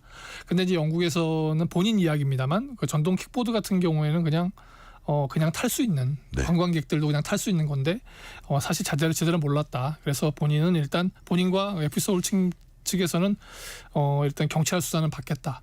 그런데 경찰의 입장에서는 이제 이 선수가 그 당시에 이제 그 방한한 어머님하고 가족들하고 저녁 식사를 했대요. 그러니까 혹시 우리가 걱정하는 음주가 있지 않았을까. 사실 요즘 저번에 BTS의 멤버도 저녁에 음주를 한 후에 이 전동 킥보드를 탄 것 때문에 문제가 됐잖아요. 그것들 때문에 본인이나 FC 서울 쪽에서도 굉장히 이 상황의 심각성에 대해서 인식하고 있는 것 같아요. 근데 한편으로는 좀 아쉬운 건 외국에서 이런 선수들이 오게 되면 우리 안전 규정이라든가 이런 것에 대해서 물론 축구에 대한 경기력 되게 중요한데 한국 문화의 이해 또 이건 특히 안전과 관련될 수 있잖아요. 예를 들어 링가드라고 하는 선수가 정말 자기를 좋아하는 팬과 만약에 정말 이런 걸 예측해서는 안 되겠지만 부딪히거나 이래서 불상사가 일어났다고 한다면 본인도 굉장히 안타깝지만 그 링가드를 응원했던 팬도 굉장히 가슴에 상처를 입을 수 있잖아요. 그러니까요. 그래서 링가드 선수도 주의해야 될 것 같고 FC 서울에서도 좀 더 이 선수에 대해서 또 우리 흔히 말하는 그 외국인 선수들에 대해서는 한국 문화라든가 안전에 이해를 시킬 수 있게 좀 노력을 해주셔야 될 것 같습니다. 자, 시간이 다 되긴 했는데 마지막 질문 짤막하게 드릴게요. 프로축구 K리그 1 정규 시즌 종로까지 3경기만 남겨둔 가운데 전통의 강호 전북현대가 강등권 탈출을 위해서 안간힘을 쓰고 있다고 해요. 지금 어떤 상황입니까? 네, 지금 꼴찌에서 3번째입니다. 꼴찌에서 2위 팀까지는 이제 강등이 되는 상황인데요. 우승만 9번, 준우승만 3번 한 전통의 강호입니다. 그런데 올해 좀 뭔가 잘 맞지 않았어요. 그런데 다행인 것은 최근 5경기에서 3승 1무 1패입니다. 좀 살아나는 기회가 보여서 이승우라는 선수도 가세하고 했기 때문에 잘 버텨서 전통의 강호가 물론 이변의 재물이 되는 것이 보기에 좋을 수는 있겠지만 전체적으로 리그 경기력에는 도움이 안 될 수도 있거든요. 재미를 택하느냐 아니면 본인들의 기량을 마지막까지 최선을 다해 펼쳐주느냐 결국은 전북 현대의 몫인 것 같습니다. 네, 여기까지 말씀 듣겠습니다. 지금까지 김한수 KBS 기자였습니다. 말씀 감사합니다. 실시간 교통 상황 알아보겠습니다. 라디오 교통정보센터 서휘영 리포터 나와주세요. 네, 막바지 귀경 차량들로 막히는 곳이 있긴 하지만 그래도 정체 풀려가고 있습니다. 다만 곳곳에 사고 조심하셔야겠는데요. 청주 영덕고속도로 청주 쪽 청송 부근 승용차 단독 사고 발생했습니다. 빗길이라 더 주의하셔야겠고요. 이후 속리산 휴게소와 수리티 터널에서 속도 내려갑니다. 호남고속도로 천안 방향 고서분기점에 추돌 사고 나서 갓길로 옮겨 처리 중이고요. 영동고속도로 강릉 쪽은 서안산 진출로에 사고 나서 갓길에서 처리 중입니다. 서해안고속도로 서울 방향 당진 부근 갓길에 추돌 사고 나서 일대 다소 혼잡합니다. 이후 송악에서 서해대교까지 속도 더디고요. 금천부터 정체입니다. 반대 목포 쪽은 화성휴게소에서 발생한 사고 갓길에서 처리 중인데요. 뒤로 정체 이어지고요. 경부고속도로 서울 방향 영동에서 옥천 3터널까지 재체 정체입니다. 이후 대전터널에서 밀리고요. 주감휴게소와 청주휴게소 일대로도 속도 떨어집니다. 논산 천안고속도로 천안 방향 정안교회에서 남풍새 나들목까지 19km 쭉 정체고요. 반대 논산 쪽은 차량터널에서 속도 내려갑니다. KBS 교통정보센터였습니다.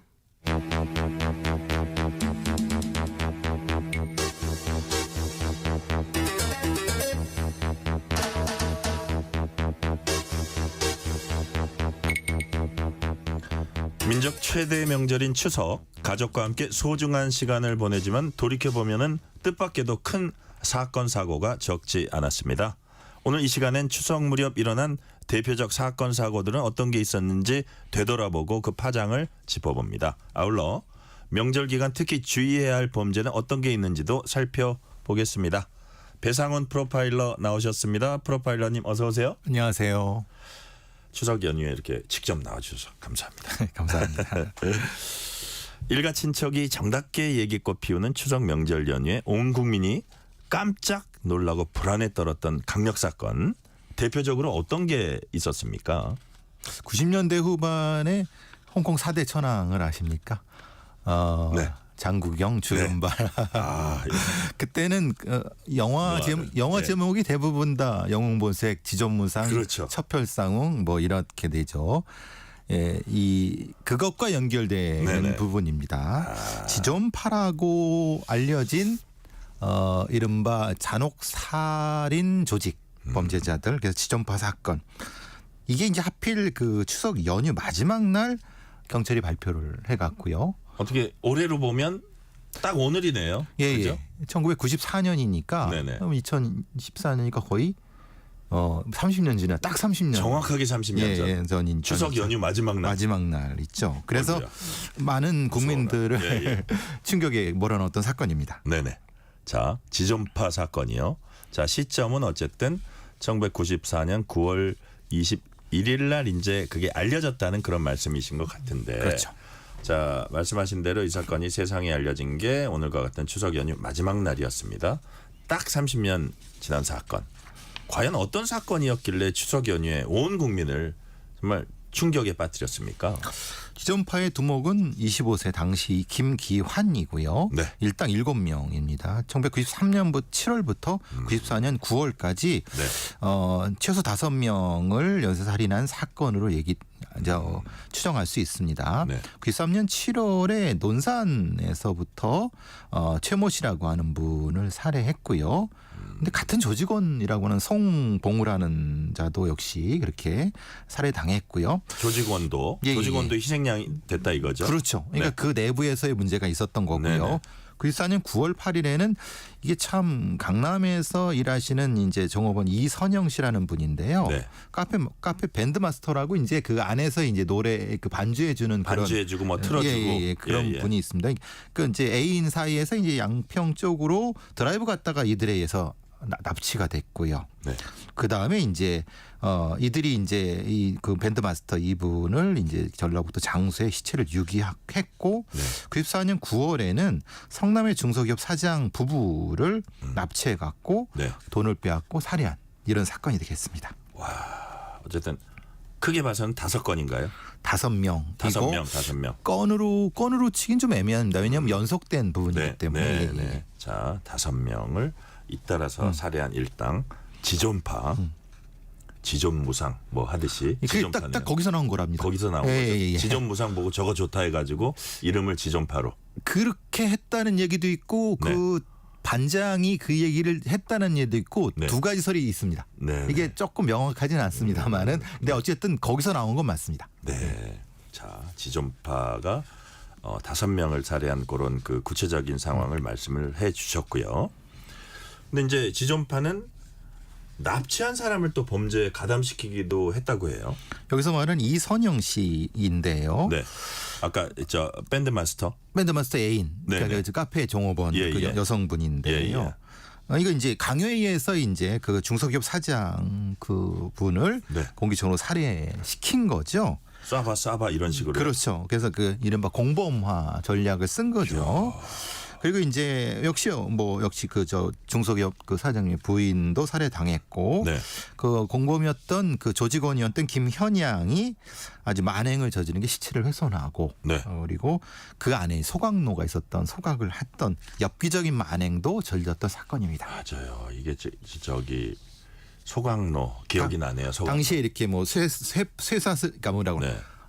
쇠 파이프라고 했는데 그걸로 이제 용접한 걸로 이렇게 한 걸 보여준 그때 많이 보여졌죠. 그러니까요. 그게 아마 강남 경찰서에서 수사를 했던 제가 기억이 나고 그게 또 이유가 있죠. 사실은. 강남서에서 예. 수사한. 예. 그 어쨌든 사건도 그쪽 그 사람들이 은신했던데도 그런 이른바 우리가 그 경찰 기자들이 강남 라인이라 그러는데 예. 강남서 뭐 송파서 강동서 서초서 그 라인에 있었던 것 같아요. 또 위치도. 그런데 좀 애매한 게 네. 실제로는 이게 강남서에서 하면 안 되는 거거든요. 그러니까 지금 이 건이 예. 그 이제 말하자면 이렇게 된 거죠. 이게 뭐 사건 자체는 이렇게 됩니다. 뭐 이렇게 됐고 네. 말하는데 그 과정에서 이선영이라는 사람과 네. 그 공범 하나가 이제 이 뭐 다이너마이트를 다루다가 터져서 다치게 됩니다. 네. 그래서 병원을 가게 됐는데 그래서 탈출해 갖고 문제는 이제 그 신고를 하게 됐는데 경찰이 그걸 현실로 인정하지 않은 거예요. 사실 생각해 보십시오. 이게 저 지방에서 발생한 사건인데 어떻게 네. 여기 서울까지 와서 이게 수사가 되겠습니까? 그래서 사실은 이 논란이 됐던 거죠. 그건 뒤에 다시 말씀드릴 수도 기회가 있겠습니다만 어떻게 보면 이제 피해자가 주소지가 이러면 또 가서 하기도 하고 그런 경우가 있긴 있더라고요. 있긴 있죠. 예. 왜냐하면 연고지가 되는데 네, 문제는 이제 그런 문제가 좀 있었죠. 예. 예. 자, 잠시 그 호우경보 말씀드리고 갈게요. 오후 6시 25분을 기해서 세종 지역에 호우경보 발효됐습니다. 해당 지역 시민들께서는 침수 위험 지역을 피해 주시고 TV, 라디오, 스마트폰 통해서 기상 상황 주시해 주시기 바랍니다. 행정안전부에서 알려드렸습니다. 세종 지역에 호우경보가 발효됐다는 말씀 전해드립니다. 자, 그런데 프로파일러님. 일반적으로 연쇄살인은 우리가 뭐 연쇄살인 뭐 혼자 하거나 한 명 정도 뭐 많아봤자 2명 정도 공범하거나 이렇게 사실은 어떤 정말 살인을 저지르고 이런 거니까 보안이 또 자기들끼리 필요한 거 아니겠어요? 근데 여기는 지존파는 범인이 모두 7명이에요. 예. 이렇게 많은 인원이 연쇄살인에 가담한다. 이거 특이한 경우라고 봐야겠죠. 그래서 이게 참 저희 프로파일러들의 입장에서는 이걸 연쇄살인으로 봐야 되는 게 좀 있습니다. 왜냐하면 흔히 말하는 쿨링 피리어드라고 해서 이제 시리얼 킬러들은 이 냉각기가 존재해야 되는데 예. 집단 살인 같은 경우는 냉각기라는 게 존재하지 않지 않습니까? 예. 요번에 이제 개봉하는 조커의 폴리아듀라고 하는 신영화가 있는데 그게 예. 감흥형 어떤 이런 감흥형 정신적인 범죄적인 어떤 걸 얘기를 하는데 네. 이들 7명이 그렇게 감흥형 형태로 됐을 것이냐라고의 논란이 있습니다. 그래서 사실 저는 이건 뭐 일종의 스프리 머더라고 저는 생각을 하지만 집단 살인이라고 생각하지만은 많은 분들이 연쇄살인이라고 주장을 하시니까 근데 좀 논란의 여지는 있습니다. 두 가지가 약간 혼재돼 있다는 말씀이시군요. 섞여 있다는 말씀이시죠. 자, 무엇보다 왜 이런 엽기적인 일이 진행이 됐는지 벌어졌는지 정말 궁금한데요. 이들이 처음에 어떻게 만나서 범행을 모의하게 됐습니까? 사실은 이게 20대 거의 초반이죠. 제일 네. 많은 게 김기환이 25세였으니까 네네. 도박판에서 김기환이 만났다고 합니다. 네. 소위 말하는 이 표현이 그러네 동네 그냥 삼류 건달들이죠. 네. 건달들을 김기환이라는 자가 이렇게 규합을 한 건데 부유층에 대한 맹목적인 증오심을 부추겨 갖고 네. 불특정 다수를 공격하게 했던 그런 형태의 범죄 조직. 이들 대부분은 성장 환경이나 교육 수준이 낮고 대부분은 이제 노동 현장이나 전과가 있는 부분에서 그 김기환의 그 추동이 네. 뭐 좀 들어온 것 같습니다. 그래서 그들이 한 뭐 강령이라고 할까요? 네네. 이게 여러 많이 알려졌죠. 그러니까요. 부자들을 증오한다. 10억 15올 때까지 고맹한다. 배반자를 처형한다. 여자는 어머니도 믿지 마라. 뭐 이런 형태의 강령을 가지고 매우 조잡하지만은 매우 잔혹한 그 조직을 만들어낸 거죠. 지금 말씀하신 것 중에 제일 마지막에 여자를 믿지 마라. 여자는 어머니도 믿지 마라. 사실 이게 황당한 얘기인데 이것도 무슨 특별한 사연이 있나요? 시대 배경이 있을 수 있죠. 아시다시피 90년대 초반쯤에 우리가 오렌지족 기억 들어보셨죠? 네네. 강남 오렌지족. 예. 그러니까 이제 어떤 도농이라든가 아니면 계층 간의 그 격차가 벌어지면서 이른바 여성에 대한 접근 부분에서 상당히 이런 그 여자를 적대시하고 증오하는 형태의 일부의 어떤 그런 뭐 이런 부분들이 생겼고 그 부분이 이제 범죄 집단한테는 이제 좋은 먹잇감이 된 것 같습니다. 아, 그러니까 본인들이 접근하지 못하는 데 대한 증오심, 적개심, 일종의 반감 이런 그런 것들이 거죠. 이렇게 여성에 대한 공격성을 나타나는 거죠. 여성에 대한 공격성. 예. 그렇다면은 이제 부자들에 대한 증오, 뭐 이런 걸 수 있어요. 이제 우리들은 부자를 증오한다 이랬거든요.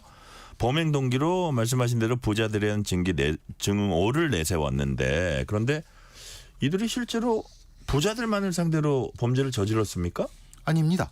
그러니까 참 우리가 이런 부유층 상대 범죄라고 한다고 하지만 유영철이라든가 아니면 그런 범죄자들도 자기들은 부유층을 증오한다고 하는데 실제로는 그들이 공격한 자들은 성실한 중소기업인 아니면 밴드마스터 아니면 은행원 성실이라는 노동자 아니면 이런 기업인 이런 사람들을 공격했어요. 그러니까 말하고 이게 진짜 행동이 다른 거죠. 그러니까요. 그러니까 이들은 사실은 이 어떤 경제적인 어떤 부분을 얘기했지만 실제로는 사회 불만을 이걸로 표출했다. 이 표현이 맞는 것 같습니다. 그러니까요. 자기네들 뭐 강령도 있었지만 그걸 꼭 들어맞게 한 것도 아니고. 그렇죠. 지존파의 이런 범행이 어떻게 세상에 알려지게 됐습니까? 아까 제가 조금 이제 말씀드렸지만 1994년 9월 15일 날 김현양이라고 하는 행동 대장이 있었는데 그자가 이제 다이너마이트가 있었습니다. 다이너마이트를 만지다가 폭발해 갖고 다쳤는데 영광에 있는 병원에 갔는데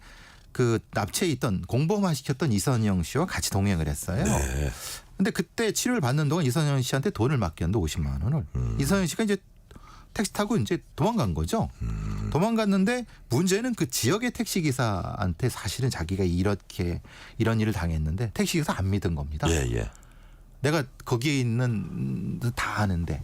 그러니까 그쪽 폭력배들 건달들은 자기가 다 아는데 한다라고 하는 거죠. 그게 사실은 허세일 수도 있는 건데 그럼 이선영 씨는 어떻게 생각하겠습니까? 이 택시기사가 공범인가? 그러니까 안 되겠다. 그럼 서울로 쏴주세요. 서울로 가주세요.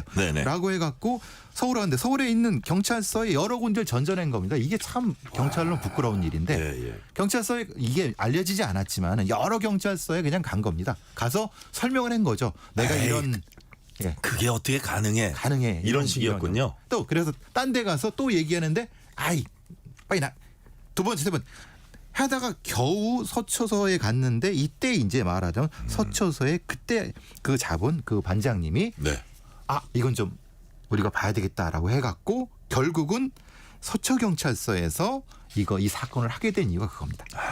그러니까 본래는 이제 그 지방의 그거였는데 거기서 탈출해서 택시 운전수에게 도움을 요청했는데 보니까 안다 그러니까 내가 이 사람들 정말 서로 아는 사람 아니야? 정말 나 죽겠구나 해가지고 서울로 도망온 거네요. 그 영광경찰서나 그쪽에 뭔가 이렇게 하거나 그럴 생각 못한 거예요. 왜냐하면 자기 생각에는 택시기사가 알 정도면 이게 내가 저기 갔다가 어떻게 될지 모르겠다라는 생각을 하니까 자기 생각으로는 서울경찰서로 그냥 쏜 거죠. 지역은 또 동네가 작잖아요. 그렇다는 그러니까 어떻게 보면 이선영 씨가 잘 몰라도 잘 판단을 한 걸 수가 있고 근데 서울에 와봤더니 우리 지금 응급실 뺑뺑이 얘기 나오듯이 경찰서 뺑뺑이를 돌았군요. 이게 참 부끄러운 일입니다. 이제 그 94년 일이거든요. 정확히 30년 전. 그랬는데 이제 어쨌든 그래서 이제 그 서초경찰서에서 직접 가서 확인해봤더니 진짜 이런 사건이 벌어진 거죠. 그러니까요. 그래서 이제 5명, 그러니까 일당 6명을 검거했죠. 그렇군요. 왜 6명이냐면은 네. 범인 주범 김기아는 그때 감옥에 있었습니다. 아, 그래요? 네, 그러니까 이자가 다른 어떤 강간 사건을 벌인 거예요. 이 나쁜 놈입니다. 죄송합니다. 네, 네. 나쁜 인간입니다. 예, 예. 그래갖고 이제 감옥에 있었어요. 그 전에 어쨌든 그 살인 사건 5건 이미 벌어진 상황이고 벌어진 상황에서 이제 경찰이 검거하려 그럴 때 김기아는 없어요. 없어서 어디 있나 찾아보니까 예. 감옥에 있었다. 다른 사건으로 강간 사건으로 이미 수감돼 있었습니다. 그러니까 그것을 네. 거의 부두목이라는 행동대장이 네. 교도소에서 이렇게 지령을 받고 했던 거죠. 자, 결국은 이선영 씨라는 그 어떻게 보면 거기에 피해자기도 하고 그냥 뭐 일시적으로는 약간 가담 비슷하게 했던 한 시민이 용기 있게 이제 도망을 나와가지고 신고를 한 거네요. 그래가지고 이제 알려진 거고. 그렇죠. 자, 이선영 씨 아니었으면 사실은 이건 밝혀질 수가 없었죠. 그냥 묻혀버릴 수도 있었던. 더 많은 피해자가 생길 수도 있었죠. 그러니까. 아니 이선영 씨가 자기가 택시를 타고 경찰서로 돌아다녔는데 또 인정 안 해준 거를 네. 누가 이걸 인정해 주겠습니까? 그러니까 이거는 참 안타깝습니다. 이때까지는 사형이 집행될 때였나요? 1997년에 김대중 대통령 그때부터 됐는데 이거는 지금 YS 때. YS 때 그래서 바로 집행을 했죠. 그때 집행됐습니다. 예. 네. 그러니까 김영삼 대통령이 마무리를 이게 표현이 좀 그런데 예. 그 집행을 하고 사실은 김대중 대통령한테 부담을 주지 않으셨죠. 그런 부분은 분명히 있습니다. 그러니까 어쨌든 사형 집행을 예. 김영삼 정권 때 집행을 했다는 그런 95년 말씀인데요. 11월 2일에 집행을 했습니다. 그러니까요. 자, 그 사건 신고한 이선영 씨는 이제 뭐 징역 3년 집행유예 4년 받아서 이제 나중에 석방은 됐다고 하죠. 어떻게든 그 쏜 거는 본인이니까. 예, 사실은 이건 강요에 의한 건데 이것도 사실은 좀 수사나 네. 이건 좀 재판에 좀 문제가 있는 것 같습니다. 예. 네. 자, 이 사건은 이른바 이제 프로파일러들도 그랬죠. 범죄 심리학자, 범죄학자한테 뭐 연구 대상 뭐 조언이라는 표현을 쓰면 좀 그렇지만 어쨌든 그 아주 연구 대상일 수 있다는 생각이 드는데 전문가들은 이 사건 어떻게 분석하고 있습니까? 주전파 이후에 비슷한 파들이 많이 나왔습니다. 기억나시죠? 모방 범죄들. 모방 범죄들. 무슨 홍콩 영화를 모방한 몇 명의 그한 7, 8 그 파쯤 됐습니다. 그러니까 이제 당시에 우리나라가 IMF 바로 전에 그리고 IMF 들어갈 때 네. 극단적인 어떤 사회 양극화와 이제 잘 사는 사람도 너무 잘 살고 못 사는 사람 너무 못 사는 상태에서 사회적 빈곤과 이런 갭이 이런 범죄로 가는 것이 아닌가라고 하는 자성이라든가 이런 것을 물론 이들을 옹호하려는 것이 아니라 무엇인가 한국 사회에 구조적인 문제가 있는 것이 아닌가라고 하는 기본적인 뭔가에 대한 부분이 분명히 있었고요. 네. 현실적 불만. 즉 이런 가난에 찢은 젊은이들에 대한 현실 불만이 뭔가 좀 고민해야 되는 거 아니냐. 사실 그렇다 하더라도 그 범죄는 용납해서는 안 되죠. 그런데 분명한 것은 무시와 모멸이라고 하는 어떤 것이 분명히 시골의 어떤 못 배운 청년들한테 적용된 거 아닐까라고 하는 사회적인 각성이 필요하지 않나 하는 여러 어떤 지식인 분들의 그런 얘기들은 분명히 있었습니다. 예. 그러니까 이들의 범죄는 도저히 용납할 수 없는 말도 안 되는 범죄임에도 불구하고 그거를 계기로 해서 자 우리 약간 사회 구조적인 문제는 없는지 양극화 그 너무 못 가지고 소외된 이들의 분노감 좌절감 없는지를 다시 한번 살펴보게 된 계기다. 그렇게 된 거죠. 예, 그런 말씀 해주셨고요. 자 추석 연휴 대표적 강력범죄 정말 정확하게 30년 전에 있었던 지존파 사건 지금까지는 살펴봤는데요. 이번엔 대형 사고 한번 알아보겠습니다. 추석 명절 연휴가 시작하던 시점에 대규모 압사 사고가 있었다고 해요. 이것도 1974년입니다. 네.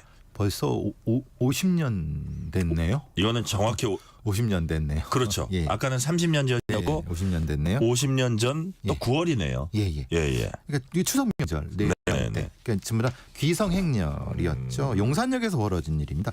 승강장에서 2,000명의 사람들이 물밑을 몰리는 바람에 압사 사고가 난 이게 참 안타깝습니다. 우리가 2년 전에 이태원 참사를 경험했지 않습니까? 네네. 50년 전에도 사실은 그 일이 있었던 겁니다. 야, 그 귀성, 그것도 귀성 승강장에서 있었던 일이고 워낙 이제 오래돼서 뭐 기억을 못 하시는 분들도 많을 것 같으니까 사건 개요를 조금만 더 자세하게 좀 설명을 해 주세요. 1974년 9월 28일 토요일 저녁인데요. 네네.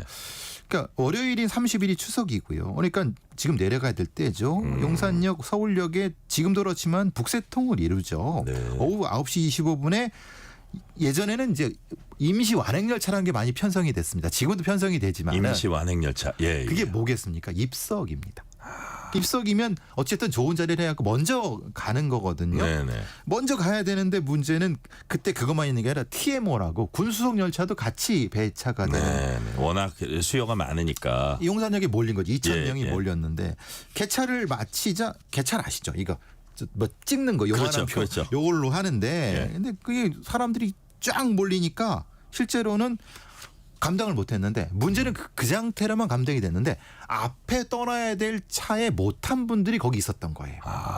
그분들이 다시 올라오셨죠. 예, 예. 내려가는 분과 그러니까 충돌 그냥 거의 그냥 두 인파가 충돌한 형태가 된 거죠. 계단에서. 그렇죠. 네. 그런데 한 분이 넘어지셨는데 그 뒤에 10여 명이 또 넘어지고 도미노, 또 넘어지는 이런 연쇄적으로. 형태가 되죠.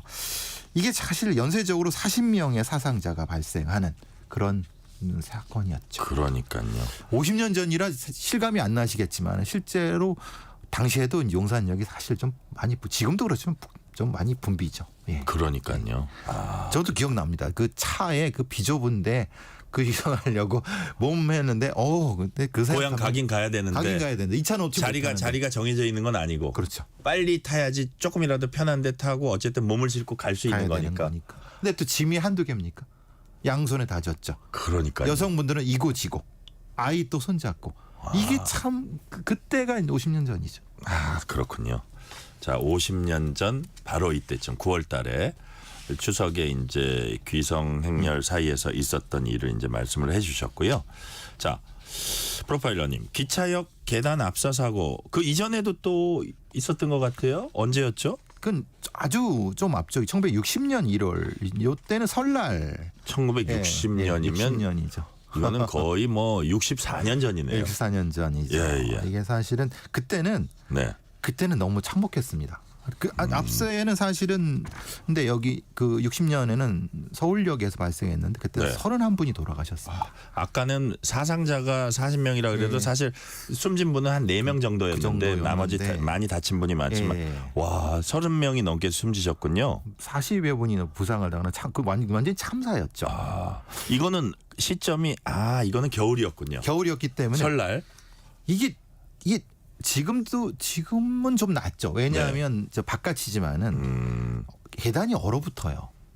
얼어붙으니까 이게 미끄러지면서 넘어진 겁니다. 무거운 짐과 선물을 가지고 있는 상태에서 특히 이제 그 여성분들이 앞에 넘어지니까 뒤에서 그냥 하면서 많이 돌아가시는 이런 참사가 벌어졌죠. 말이 그렇지. 서울역에서 31명 숨지고 40명이 다쳤다. 많은 분들이 이 사건은 잘 모르시죠. 그러니까요. 이게 워낙 오래되기도 했지만은 됐고 또 사실은 뭐 철도라는 게 당시에는 생각해 보시면 아시겠지만은 경부선 이런 부분들이 없었지 않습니까? 고속도로가. 그러니까 철도밖에 없는 겁니다.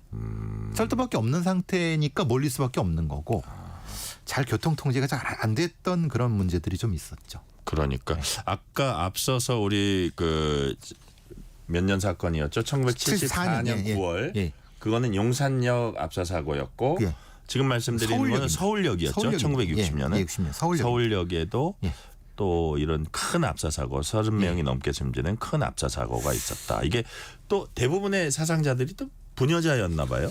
그러니까 이제 이고지고 머리에 이고 들고 아이 손. 그러니까 이게 참 안타깝죠. 그러니까요. 압사라는 게 생각보다 무서운가 봐요. 자, 지금 호우경보 하나 말씀드리고 돌아오겠습니다. 오후 6시 40분을 기해서 경북 청송군에 호우경보가 발효됐습니다. 해당 지역 주민들께서는 개울가와 하천 등 침수 위험 지역을 피해 주시고 TV와 라디오, 스마트폰을 통해서 기상 상황 주시해 주시기 바랍니다. 행정안전부에서 알려드렸습니다. 오후 6시 40분을 기해서 경북 청송군에 호우경보 발효됐다는 소식 전해드렸습니다. 추석이 호우인가요? 그러니까요. 지금 비가 많이 오나 봐요. 어이구. 네네. 여러 군데 아까도 하나 이제 전해드렸는데 지금 비가 많이 오는 곳들이 있습니다. 그러니까 각별히 그 연휴 마지막 날 조심을 하시라는 말씀 드리는 거고요. 자, 그리고 지금 말씀하신 대로 이제 해마다 명절이면 차표를 구하기 위해서 역 앞에서 이제 밤새 줄을 서서 기다리던 사람이 있었고, 열차 창문을 통해서라도 먼저 타려고 몸을 막 날리던 사람들. 명절 때면 신문 일면에 나오던 사진, 단골 사진 중에 하나였습니다. 그 시절 철도의 풍경 이제 모두 추억 속의 사진이 돼버렸어요. 지금 젊은 세대분들은 이게 무슨 일이냐.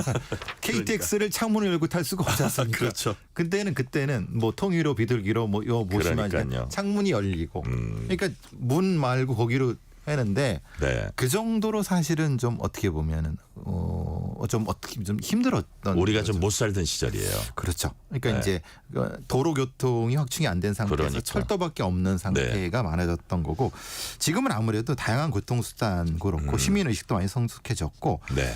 가장 건 승차권 예매 체계가 디지털화됐기 때문에 네. 굳이 물론 이제 급하게는 서울역 가서 현장표를 끊으시지만 웬만하면 대부분은 디지털 표를 끊으시니까 이런 일이 벌어질 일은 거의 없는 상태. 그러니까요. 다만 이제 도로가 막히는 것 때문에 지금은 좀 그렇지만 그것도 이제 우리 그 KBS를 비롯해 갖고 이런 걸 많이 통계해 그렇죠. 주시니까 잘 네. 되고 있죠. 네. 자, 안전의 중요성 아무리 강조해도 지나치지 않다는 그 우리가 다시 한번 생각하게 되고요. 자, 프로파일러님, 이런 대형 사고 외에도 추석 명절에 우리 주변에서 흔히 일어날 수 있는 범죄 어떤 게 있을까요? 그러니까 빈집털이, 빈상가털이가 핵심적입니다. 네네. 근데 예전에는 빈집털이가 많았습니다. 네. 왜냐하면 빈집털이는 집에 돈을 놨는데 지금 집에 돈을 누가 놓습니까? 그러니까요. 근데 상가는 간혹 놓습니다. 왜냐하면 장사를 해야 되기 때문에. 네. 그러니까 이제 바꿔야 되는. 그리고 거기에는 다른 어떤 물품들이 있기 때문에 빈 상가 털이가 오히려 더 합니다. 이번 연휴 기간에도 아니면 네. 지난 연휴 기간 하루 평균 200건에는 절도 사건이 발생했고요. 네. 6일간 1126건이니까 한 188건쯤 되겠죠. 대략. 근데 이제 경제가 좀 안 좋아지면서 빈집털이나 빈상가 털이가 많아지는 것 같습니다. 네. 제가 옛날에 그 기획 취재를 사회부 기자 때 한번 했는데, 기본적으로 출입문 잘 닫아놔야 되고 1층에 그 부엌으로 들어가는 창문 있잖아요. 그렇죠. 그걸 잘 닫아놔야 된다는 게 지금 기억이 납니다. 왜냐면 부엌이 위에가 저 통풍이 돼야 그러니까요. 있습니다. 그게 약점이라는 걸 알고 있거든요, 범인들이. 거기를 1차적으로 노리더라고요. 네, 그렇죠. 자, 단순히 빈집만 범죄 목표가 되는 건 아니라고 해요. 빈집 말고 또 어디가 절도범들 표적이 됩니까? 어떻게 보면 자재 창고, 공사 창고 이겁니다. 네. 터널 공사장에 전선을 훔쳐 팔거나 네. 이런 경우가 사실 요즘 자재값이 비싸지 않습니까? 네, 네. 그러니까 저 전선 구리 이런 것들을 훔쳐판 어떤 작물 이런 걸 치면 이런 형태가 많아졌고요. 특히 공사 현장에서의 전선 절도라든가 자재 절도가 특히 많아진 게 요즘 최대 세태라고 보여집니다. 네, 마지막 질문 드릴게요. 즐거운 명절이 자칫 범죄가 기승을 부리는 기간이 돼서는 안 될 겁니다. 어떻게 대응해야 할지 짧게 한번 조언 하나 해주세요. 경찰은 경찰 나름대로 최선의 순찰을 많이 하고 네. 개인이나 어떤 업체에서는 시건장치, 네. 보호장치, CCTV 이것만 하면은 그래도 반 이상은 보완이 된다. 네, 시건장치 또 경찰의 순찰 같이 병행돼야 된다는 말씀. 오늘 말씀은 여기까지 듣겠습니다. 지금까지 배상훈 프로파일러였습니다. 말씀 감사합니다. 감사합니다. 오늘 뉴스레터 K는 여기까지입니다. 추석 연휴 마무리 잘 하고 계십니까? 연휴 마지막 날인 오늘까지 한여름을 방불케 하는 무더위가 이어졌습니다. 주말이 지나면은 더위가 한풀 꺾이고 조금씩 가을 날씨를 되찾는다고 합니다. 가을을 기다리는 오늘의 끝곡, 이문세의 가을이 오면 들으면서 이 시간 마무리하겠습니다. 커피 쿠폰 받으실 분들은 뉴스레터 K 홈페이지 확인해 주시고요. 오늘도 함께해 주신 청취자 여러분 진심으로 감사드립니다. 지금까지 뉴스레터 K 전종철입니다.